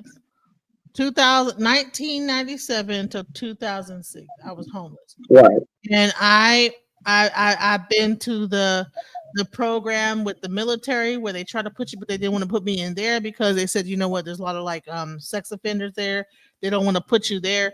I've been through the programs. I've been through all the different like things they try to do to help you out. Thank God I had enough people that were like allowing me to stay with them throughout that whole time. But let me tell you something. At any point, if they would have like did a mental health evaluation on me, I would have been in a mental health ward. Trust me, because there's no way that they would have seen me as a normal, like mentally. If they would have like evaluated me, hell, they would have put me into a pro. Because there's like what, like, how come you can't? But I had a job the whole time. I always maintained a job. I always was able to like make income and everything. But for some reason, like I just couldn't figure out how to make life happen. I don't know. And there might have been some trauma in my past, or maybe just being thrown out the military at 18 years old, not knowing how to live life and having to wing it, But I'm gonna tell you is that these stories, I'm not the only person that probably have gone years of being homeless, and then that's depressing alone within itself. So I mean, I've lived in my car. Some stupid ass guy gave me a cat. The cat pissed in my car. Stupid. Don't ever give a person a cat when they're homeless in their car. That shit is crazy because like the cat will piss me. Anyways, but I have been through the crux. Okay, so what I'm saying is that that's the reason why I'm like you can't do a mental evaluation on a person when they're in a situation like this and then make a decision on their mental health, because homelessness itself breeds depression. So you're going to be depressed. Of course you're going to be depressed. You're homeless. You don't know where your next meal, you don't know what's going on. You're hanging on other depressed people. Of course so how can you quantify how this person is feeling in their life when they don't even have a roof over their head? We're trying to figure out A to B, B to C, whatever. And especially if they're young like this, and you don't because you got to stop making excuses for them and let them figure that out. Like when you sit there and you continue to make excuses, they can't this, they can't that. You don't know what they can do. Sometimes you got to push a person out there and make them either want to do it or they're not going to do it. Then you got to make the decisions for them. Because we can continue to be emotional about it though. This is emotional. Put them into a mental hospital. That's a decision to make. If they're mental, where else are they going to go, DJ? They can't go to my house. Anybody that you contact that is homeless is probably going to not pass a mental health evaluation. But you can't determine that until we put them in that position. You're making excuses again. You're putting the carriage before the horse, though. Listen, if you have this many excuses for a homeless person, what is your solution to homelessness that's overrated in the United States right now? You know what my solution is that they are human beings and they are living life the way that they want to live it, and there's nobody That's a typical answer. And tell them how to live their life. If they want to get out of it, they will find a way. I found a way. Why should someone come and scoop them up and put them in? But were you doing anything illegal when you were looking for your way? If these people are doing something illegal, or if it's leading to hurt them or someone else in the public, how can you coddle that behavior? You either got to put them where they need to be at. You're coddling. No, that's what the police. If you're doing something illegal, the police will step in and take care of that. That's what this is about, though. No, it's not. The police has every right to come in and step in that case. What's happening is give us an example since this bill has been written. If you can't give me an example since this bill has been written, you need to step back and let the bill work itself out. Because I'm not going to sit around here and go through this that I've been going through in the United States all these years. We're not doing it. It's 2 days old. We're not doing it, DJ.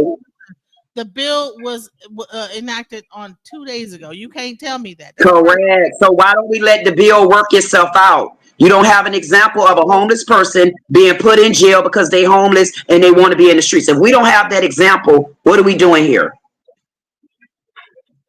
We're going in circles. We're snowballing this. I mean, what's your solution other than that? So my thing is that you're saying, okay, well, just let it be. Same way we let other things be, and it came into like all this other crazy stuff. We've been letting homeless go on for how many years now, DJ? Like sending people off to like Ecuador and sending them off to this and let it be, let everything be. My thing is everybody want to let the Trump administration be while they're doing all kind of crazy ass stuff and just let it be. But we don't want so what happened the ramifications of this. Like so where was everybody? Okay, what where was everybody at before? Homelessness. What about so you mean to tell me, so if you're like 16-year-old runs from home and is homeless on the street, you want them to be put into a mental ward where you can't even control, they have to be stuck there? This is the type of law that this is. It's not even like ironing out age groups. Like, okay, so what if your 13-year-old runs away from home and they capture her and put her into a mental ward? We're so just caught up on Trump and if they. So we're talking about what ifs. We're talking about what ifs. That's what I'm talking about. Why are we talking about what ifs? What the hell are you? The whole bill is a what if. The whole bill is what if.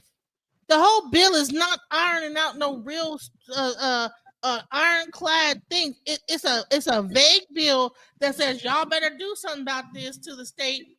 Okay, listen, Y'all need to either y'all don't do it, we're gonna cut y'all federal funding, and then now leave it up to the state to make up something to cover their homeless problem. But the whole bill is not as vague as hell, and Correct.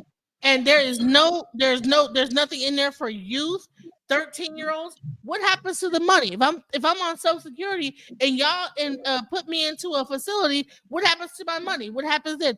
The bill don't cover that. How do you even cover anything that have? If I'm a veteran and I'm making $4,000 a month, I just happen to be homeless, or you just happen to capture me in that moment and put me into a place. What happens to my money? Why is this bill not covering everything? To me, it's a bill. It was written really quickly, and they were not accounting for everything. It's a bill that is. It's just willy-nilly. It's a willy-nilly ass bill that there's no actual details into it about how do you deal with this? How do you deal with that? How do you deal with sex trafficking? If you pick up a person that's homeless on the street and they're a sex trafficking victim, do you put them into a mental institution too? There's no real concrete nothing about this bill, bro. So to me, I don't like a bill that is just across the board random and has no details on how do you deal with all these different situations when it comes to homelessness, and just say You long-winded. I don't. You long-winded. Okay, whatever. You're a little long-winded. I just feel like we going in circles here.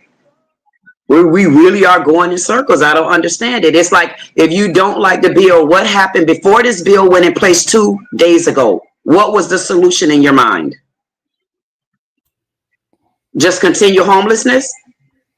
Honey, the solution is that's not the solution. A random bill that has no true understanding of what to do in all these different to lump homelessness into one category and not break down each individual circumstance of homelessness. Why would you just throw a bill out? You're the president of the United States. Why would you just throw something out there that is vague like this? This is crazy. You're the president of the United States. Why wouldn't you read the bill? He's not reading the bills. He's just signing them. And whoever is actually making the bill is not being thorough enough to account for all of the situations that homelessness and all these different rules that he's, even when it comes down to ICE, how this whole thing been going down. So what happens in this case? What happened in that case? They're just doing it. That's why ICE has this way to just blanket, just throw everybody and send them off to wherever the hell into Alligator Alley. Okay, well now homelessness. Well now they're gonna blanket throw everybody into whatever the hell they're gonna do into insane asylums, and there is no real and then we're just saying, well, we just want to get them off the street. We just want to make sure. Well, listen, he's just gonna make America great again, and we ain't thinking about all kids, all type that your kid can run away from home, be caught up, and then next thing you know, you fighting to get your kid out of a insane asylum because she got caught up because she's looked like she homeless or whatever the hell. We not thinking about all these things that could happen, but it's okay. I said enough. So hold on 1 second. So Rock, you still there? I'm still here. So does it work that way where someone just get mistakenly put into the insane asylum or they get mistaken as a homeless? No, I think America would then be the joke of the world if that was going to happen. But I do hear everybody's comments and what they're talking about. But here's what I think too, is that all the grant money, all the 501c funds that have been used in the past to so-called address homelessness has failed. So again, addressing it from the extreme cases, like people who are, have addiction issues first, get them off the streets. However that's going to be done, it's going to be a phase process. But looking at it from the perspective of people who are faced homelessness because they've had a lot of misfortunes happened. Right. Here's what I've been thinking about as I've been listening to everybody. Communities have enough money if they put it together and get ready to actually get these 501c contracts, and build your own community facilities. Those of us who have degrees in mental health, now it's time to start using them. Those of us who have experience in case management, um, the housing industry, and even just basic budgeting skills, self-governing skills, you can turn that into a very profitable community resource, because funds that, again, have been over decades have been misappropriated and unequally balanced and issued can now be put up under a magnifying glass. And I'm almost certain that part of this addressing the homelessness issue, is going to be community based. Again, if you have the ability to write a grant and get these funds, start being part of the solution. Get together, put your bread together, and create these programs. You know how many people in the community have degrees of social work that cannot get a job, that are working in other fields than what they went to school for? Now you could apply legitimately for these grants, free money, create your plan, create your how you believe the outcome is going to be, what your mission statement is. Get the money so you can be part of the solution, because this is going to happen in phases. And the phase you want to be in is in the preventative phase. To be part of the resolution for the homeless crisis, because there's different categories here. So a person that is gone, and now they need severe mental health services, there's going to be a transitioning phase. Get ready to be part of the transition phase. All the brothers in the community who play basketball, who mentor, who have even been in facility, they can apply for the 501c grant as a mentor and counselors based upon the diversion programs. A lot of the sisters who have their CNA certification, they can go and get their certification for drug and alcohol counseling right now. So as this plan unfolds and you're at a part where you're at the treatment phase, you and those dedicated partners that you're around and you build with, y'all can be part of the healing process too. So I just don't think it's going to be prison encampments and yada, yada, yada. That's scare tactics. America needs working solutions to rebuild America, right? And America is only as great as its citizens. Without people, no structure can survive. And, there's so many of us who have family members who have or are still struggling. I got people in my family that's still struggling to this day with mental health and chemical dependency. And I know because of the background, they never got help for their early traumas. And from a mental health perspective, the unconscious aspect of mind is the reaction mind. That reaction part of your mind is going to govern your decision making until you become aware consciously that you've been harmed or hurt and you haven't addressed those issues. That's going to be the highlight of your daily movement until those things get addressed. And so there's nothing more better than those in your community who can provide you with healing services and resources. Can I say this about this is that, because I know you just said that it probably would not be a thing that could happen with human trafficking, like with victims of that, where they could possibly be. How do you know that a person how would you know that they could not be caught up in that if they are? Because a lot of if you go into Portland, and if you go into the drug thing, a lot of people that are on the streets are teenagers.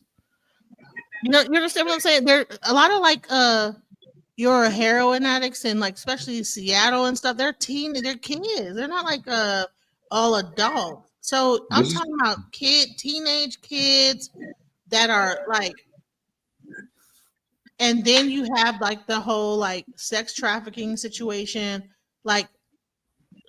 You said that couldn't happen. I'm like, what? What are we saying here? What couldn't happen? What could?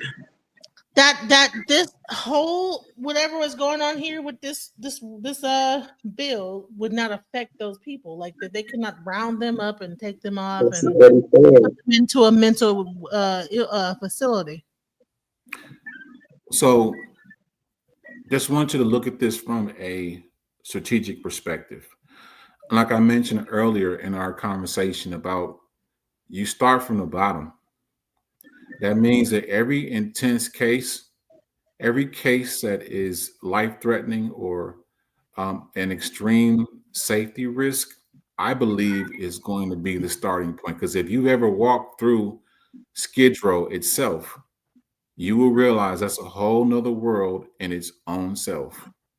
And nobody in their right mind would even want to walk in that environment because you are going to be affected by it.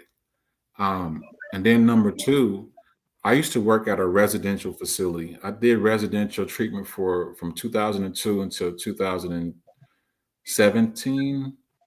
And, working with the CSEC population, yes, there are a lot of young people, particularly young ladies, who are so skilled at manipulation and courting, and then pulling the other young girls to AWOL because there's somebody on the other end waiting to recruit them.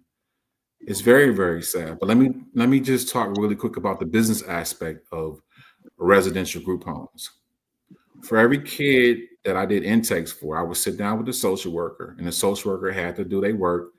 And one of the documents gave you a stipend figure for each resident that came in. The last time I did an intake, and I worked down in Rosemead, California, at a residential facility.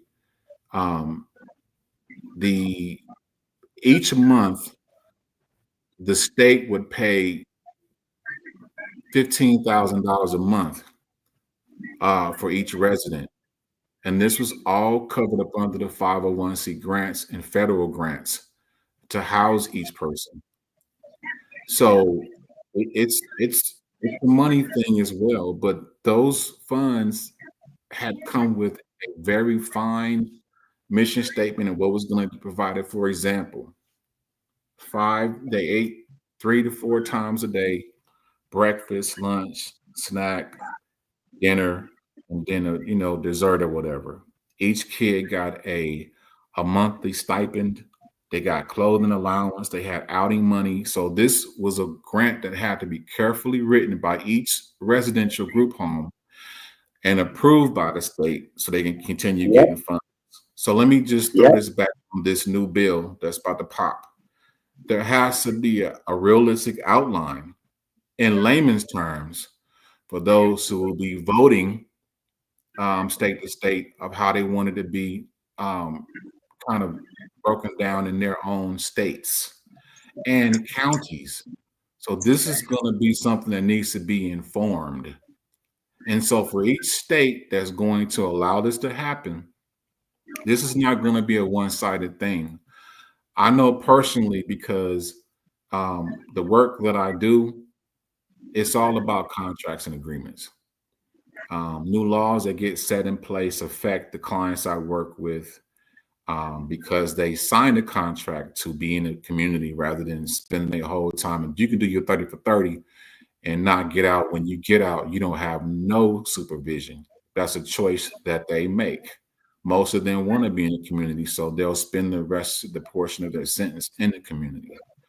So with this new piece coming, again, I applaud a portion of it because I think it's horrible and it's disastrous to see so many people out in the streets homeless.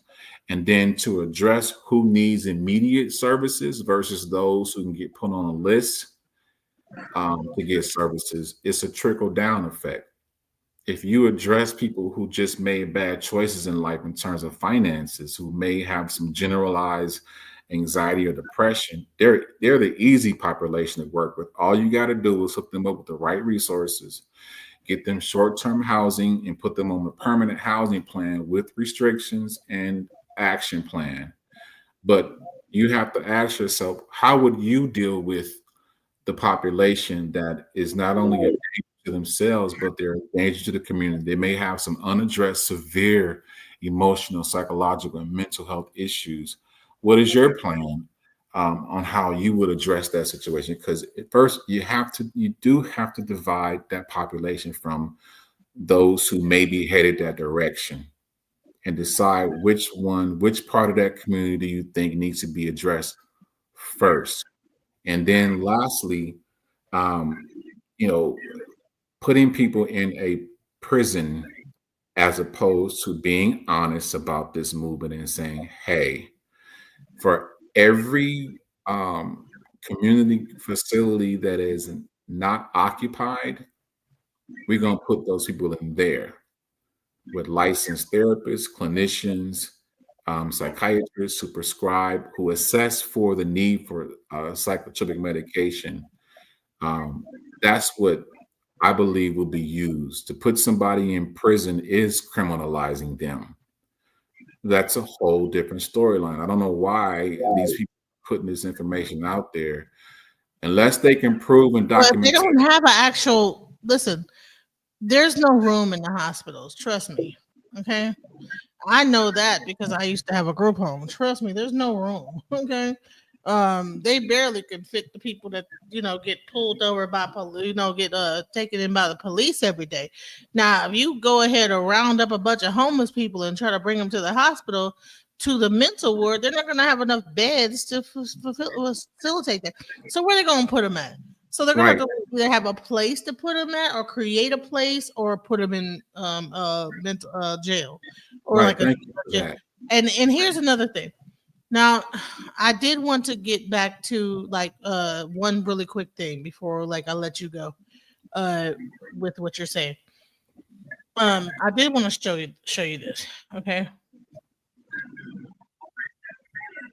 So in the United States, 700,000 youth between ages 13 and 17 experience homelessness each year, and an additional 3.5 million young adults 18 to 25 experience homelessness annually. Okay, 4.2 million young people in the U.S. experience homelessness each year. 4.2 million. Where are you going to put these people? How are you going to facilitate that? Right. So, all right. So I just want to just throw that out there real quick, and then I want to also because I was in that 18 to 25 range when I was homeless. I was very young when I was homeless. Even when I was even younger than that, because my mom and them they burnt down the house. I was 13, homeless. Thank God someone let me stay there. So I experienced a very tumultuous life. Okay. So I would say that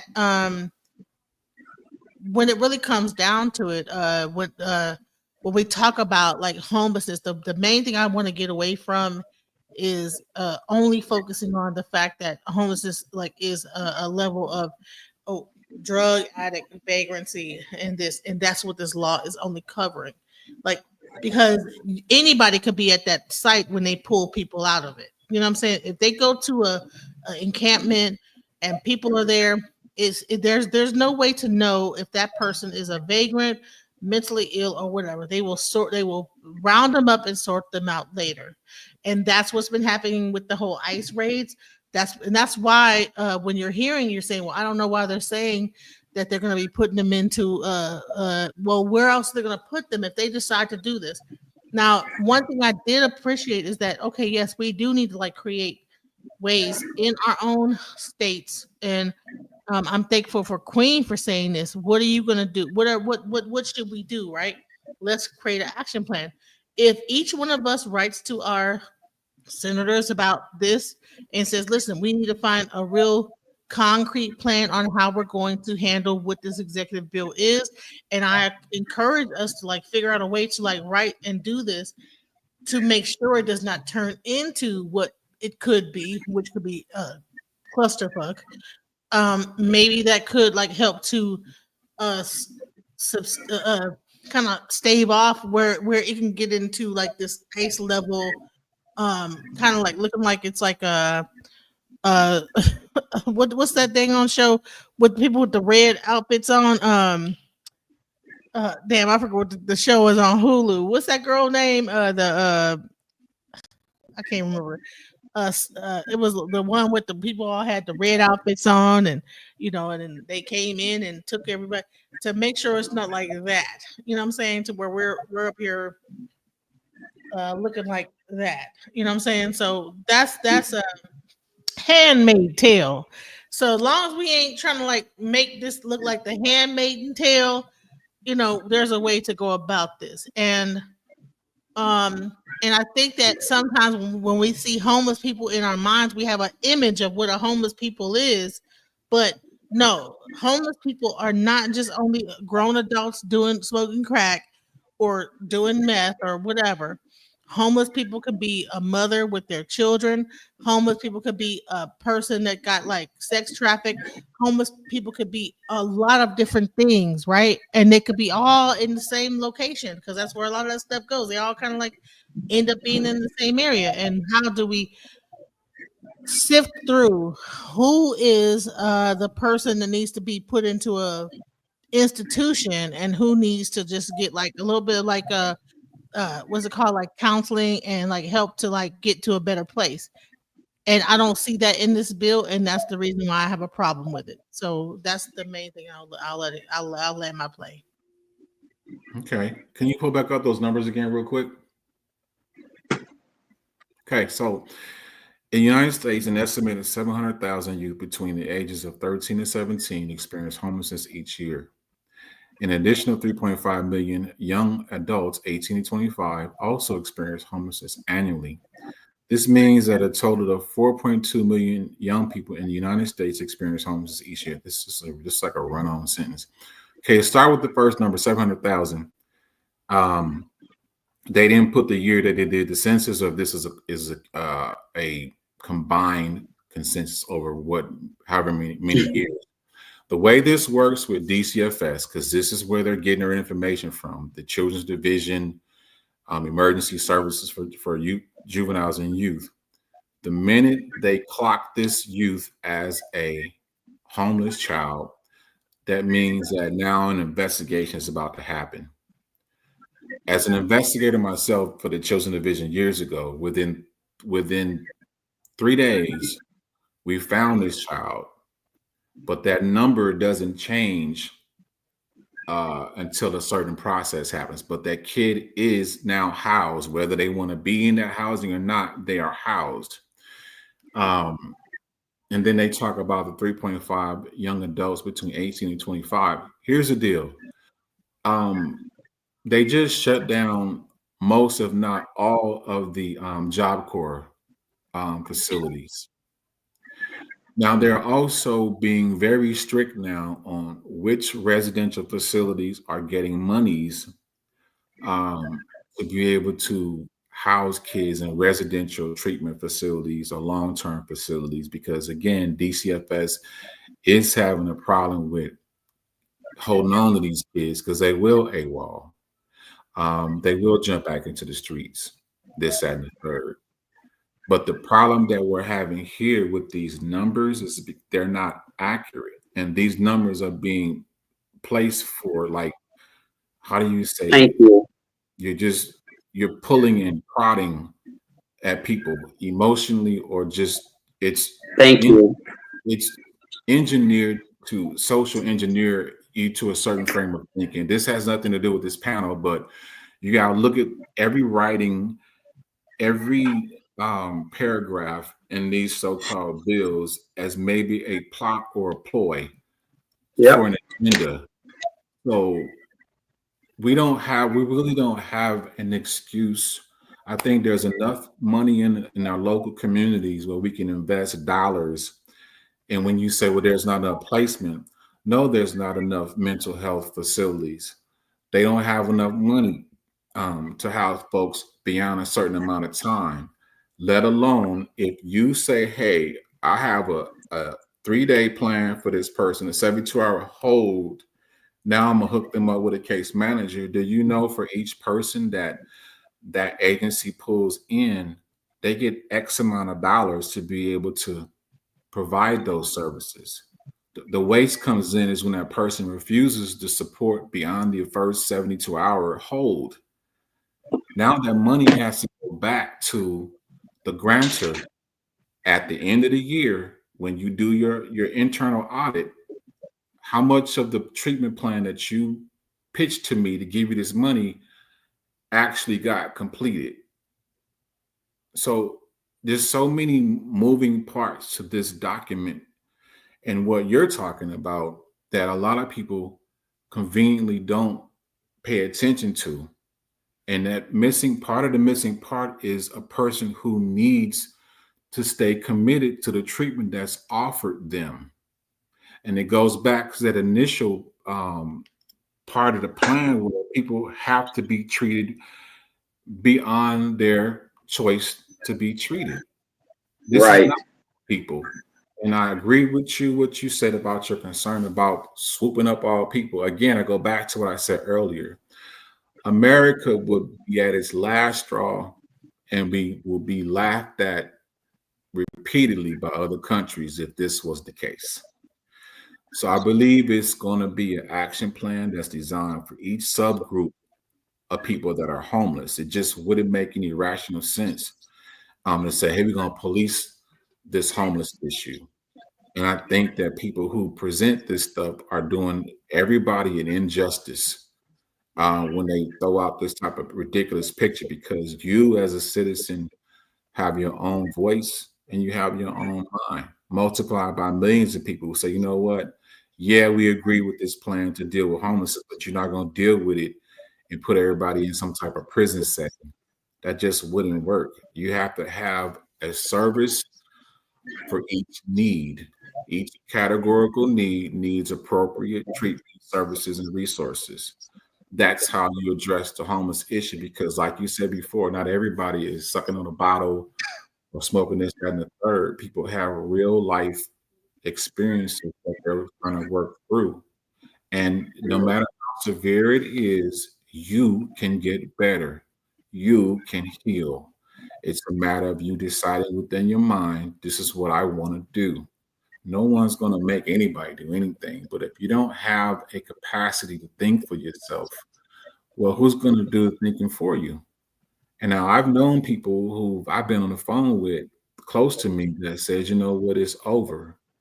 And they'll send the long text and they try to attempt to leave this reality because they felt that they just couldn't control themselves. And they needed that type of support, initial support, to help them through that type of mind state, because you can go overboard and you won't have a balance to be able to bring yourself back. I know this too well. And as I sit across the table from my clients, I always put myself in a position to say I could be the person on the other side of this table easily, under supervision, on parole, restricted freedom. So I don't take that for granted. I give everybody an opportunity to become self-empowered.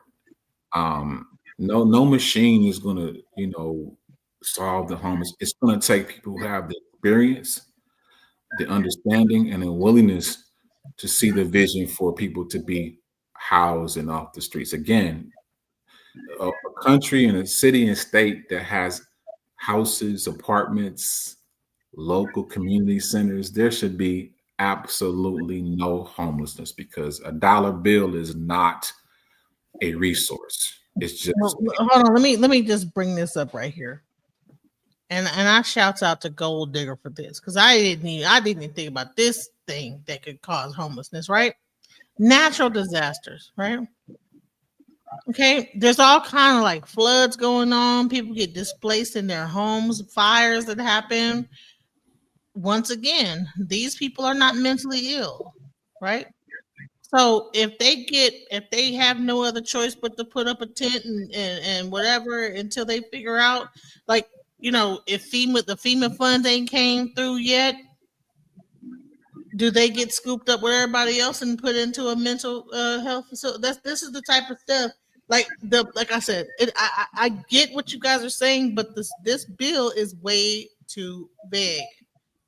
and I'm going to continuously say they threw this out there. They did not account for everything because there's too many situations that can make a person homeless and be sitting on the same steps as the person that might be crazy or that they are trying to target, sitting right next to them. You know what I'm saying? On Skid Row because, hey, I lost my house burned down last week.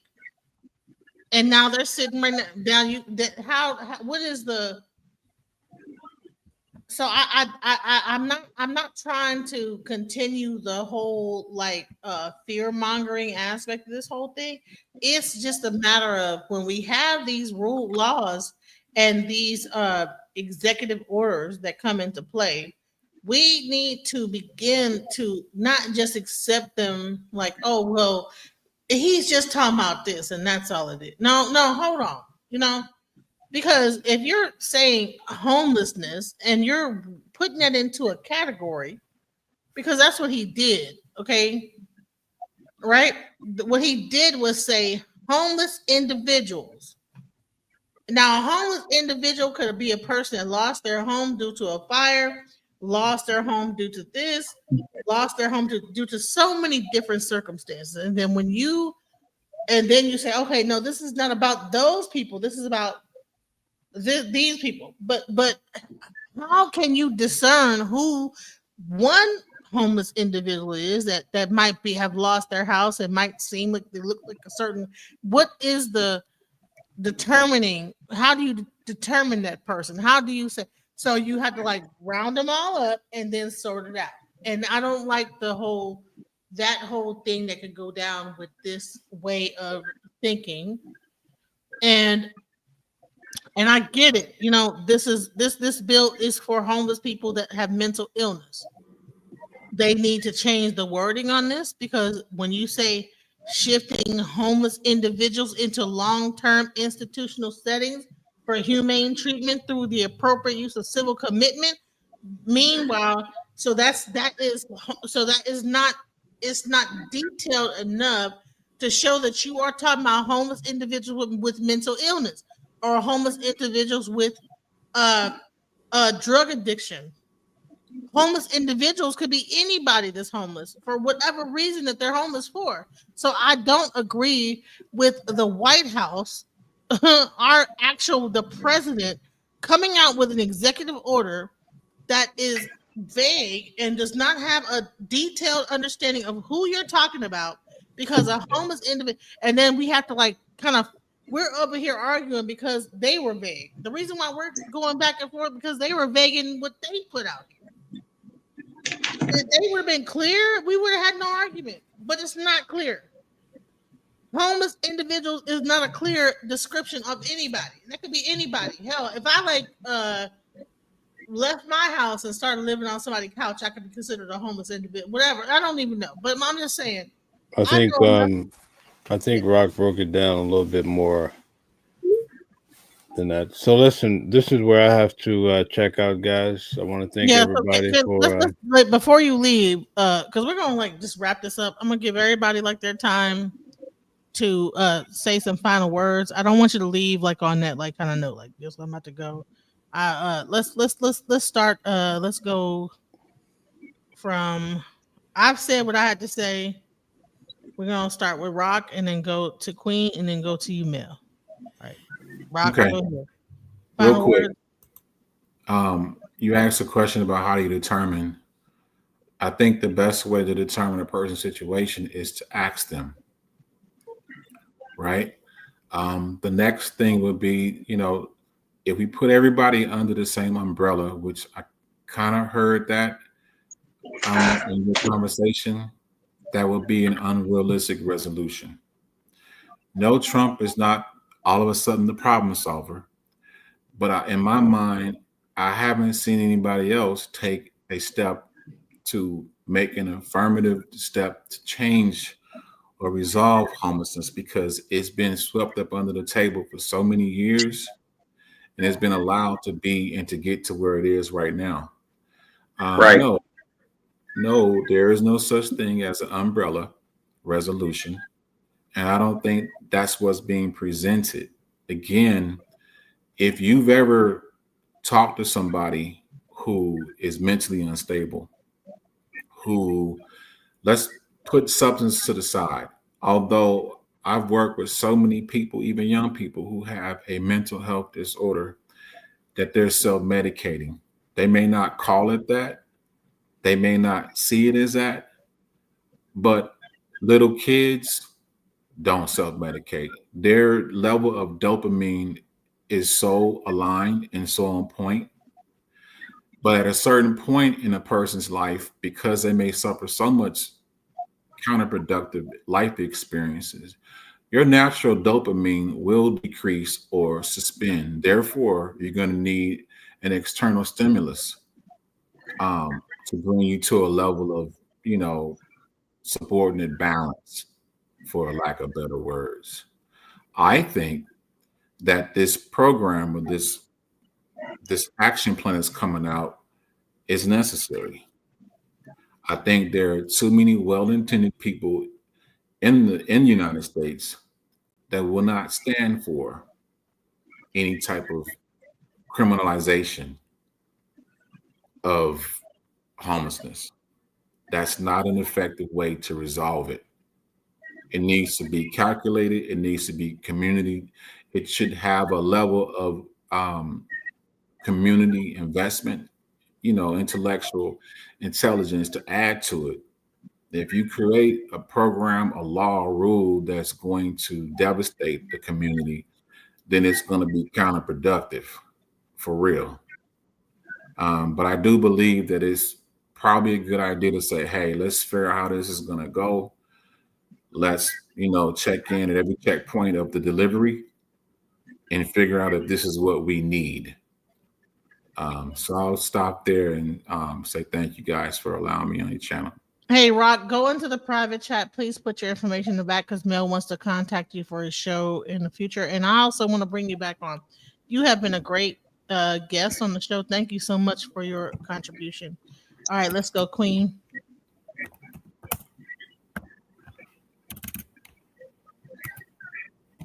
Oh, I'm sorry. I'll make it real quick.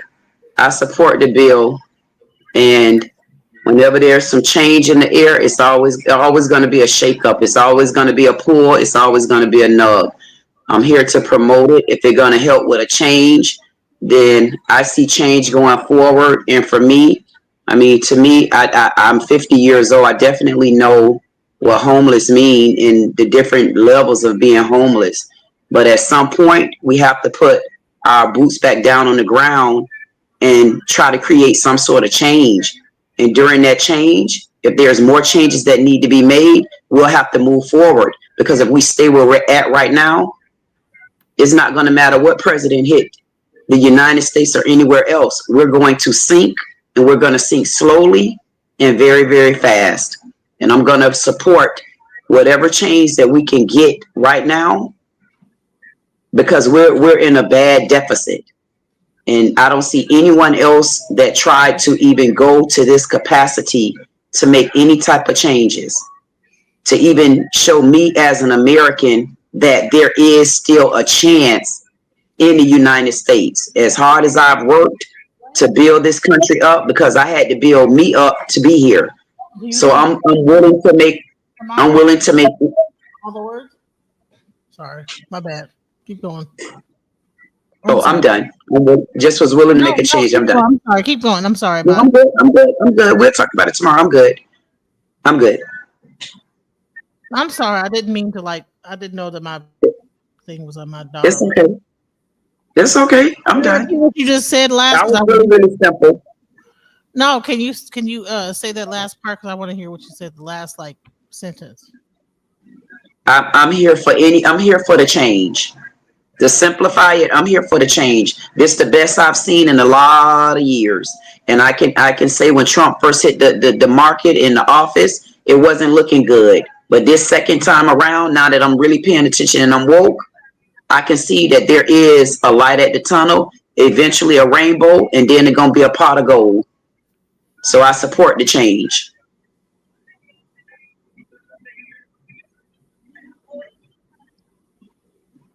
We see you, Mel. So you're done? Yes. Queen says, I like to reclaim my time. Good job. Good job. So, what I would like to recommend for everybody to go look at Maslow's hierarchy of needs. Okay, Maslow's hierarchy of needs. If you look at the base level, you have safety, which is also your living quarters, your housing. So when your housing needs are not met, it's almost like you're breathing or eating. You cannot function. A lot of time it causes mental issues because you're so stressed out. And if you have an affinity toward being anxious, when your housing is affected, you can't pay your mortgage, you can't pay your rent, you're not going to be able to sleep at night. So it's just one big fiasco that you have to go through. So this is what I like to recommend for most people that are listening. A lot of us are so tied into work. Somebody needs to mute their mic. I hear a lot of feedback. I'm sorry. So thank you. All right. So the best thing that I would like to recommend for most individuals, because I teach people how to invest in the stock market on a high level, but the base level of that is making cold cash every day. And a lot of times people think, well, I have to have this incredible idea and make a lot of money and whatever. But if you were in a dire need and you can't eat and you're trying to feed your family, you should start thinking on that level. What can you do in the next 24 hours to make cash? And if you can think on that level, you can start your own business to make your own cash. So that way, when the foreigners are taking over, they're getting all the jobs. They have 3 degrees, right? Or if AI is knocking out of jobs, you can go out in the street and still make money to feed your family. Let me explain. Here's a simplistic way for any man, woman listening to this. You can start a window washing business. I know it sounds crazy to some, but I'm just giving you one example. You could start a window washing business, go to Home Depot, and probably buy all the things you need to start the business for about $60. And then it's just a matter of you going out, hustling, knocking on doors, do whatever you need to do to feed your family. Now, I'm not saying you have to do that, but I'm saying that type of mentality, if you have no money coming in, that would be a way for you to feed the mouths that are depending on you to eat for life. And that's a part of this whole look at the hierarchy of needs, and then you'll understand what I'm talking about. But it may not be window washing, but there's something that you can create for your own business so you're no longer so dependent on the man. Because the more you're dependent on the system, you're always going to feel like you're behind the 8 ball.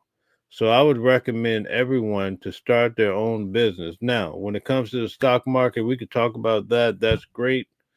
But in order to get to that level, you have to learn how to create an environment where you're making money, not depending on someone else, but you can do it. And then if you become good at it, the first thing you're going to do is want to teach that to your kids, right? So that's my final point for tonight. And I look forward to continue working with each and every one of you, especially DJ Genesis. Nice to meet you, Rock. And also Queen, is always a pleasure. And then we had the Reverend Green in the house as well, who came through and shared his expressions of faith or whatever he was expressing. I really appreciate it all. So good night. That's it for me tonight, guys. We did about 3 hours. I think it was wonderful. We talked about a subject that's real serious about homelessness. And you know what?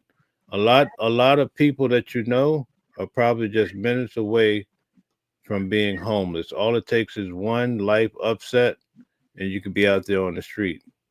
So anyway, good night all, and to all a good night. Good night. Good night. I am blessed to make money, money making money, money making money, money making money, money making money, manifest making money, money making money, money making money, money making money. I ain't stressed, making money, money making money, money making money, money making money. Gratitude is my attitude. I'm making money move.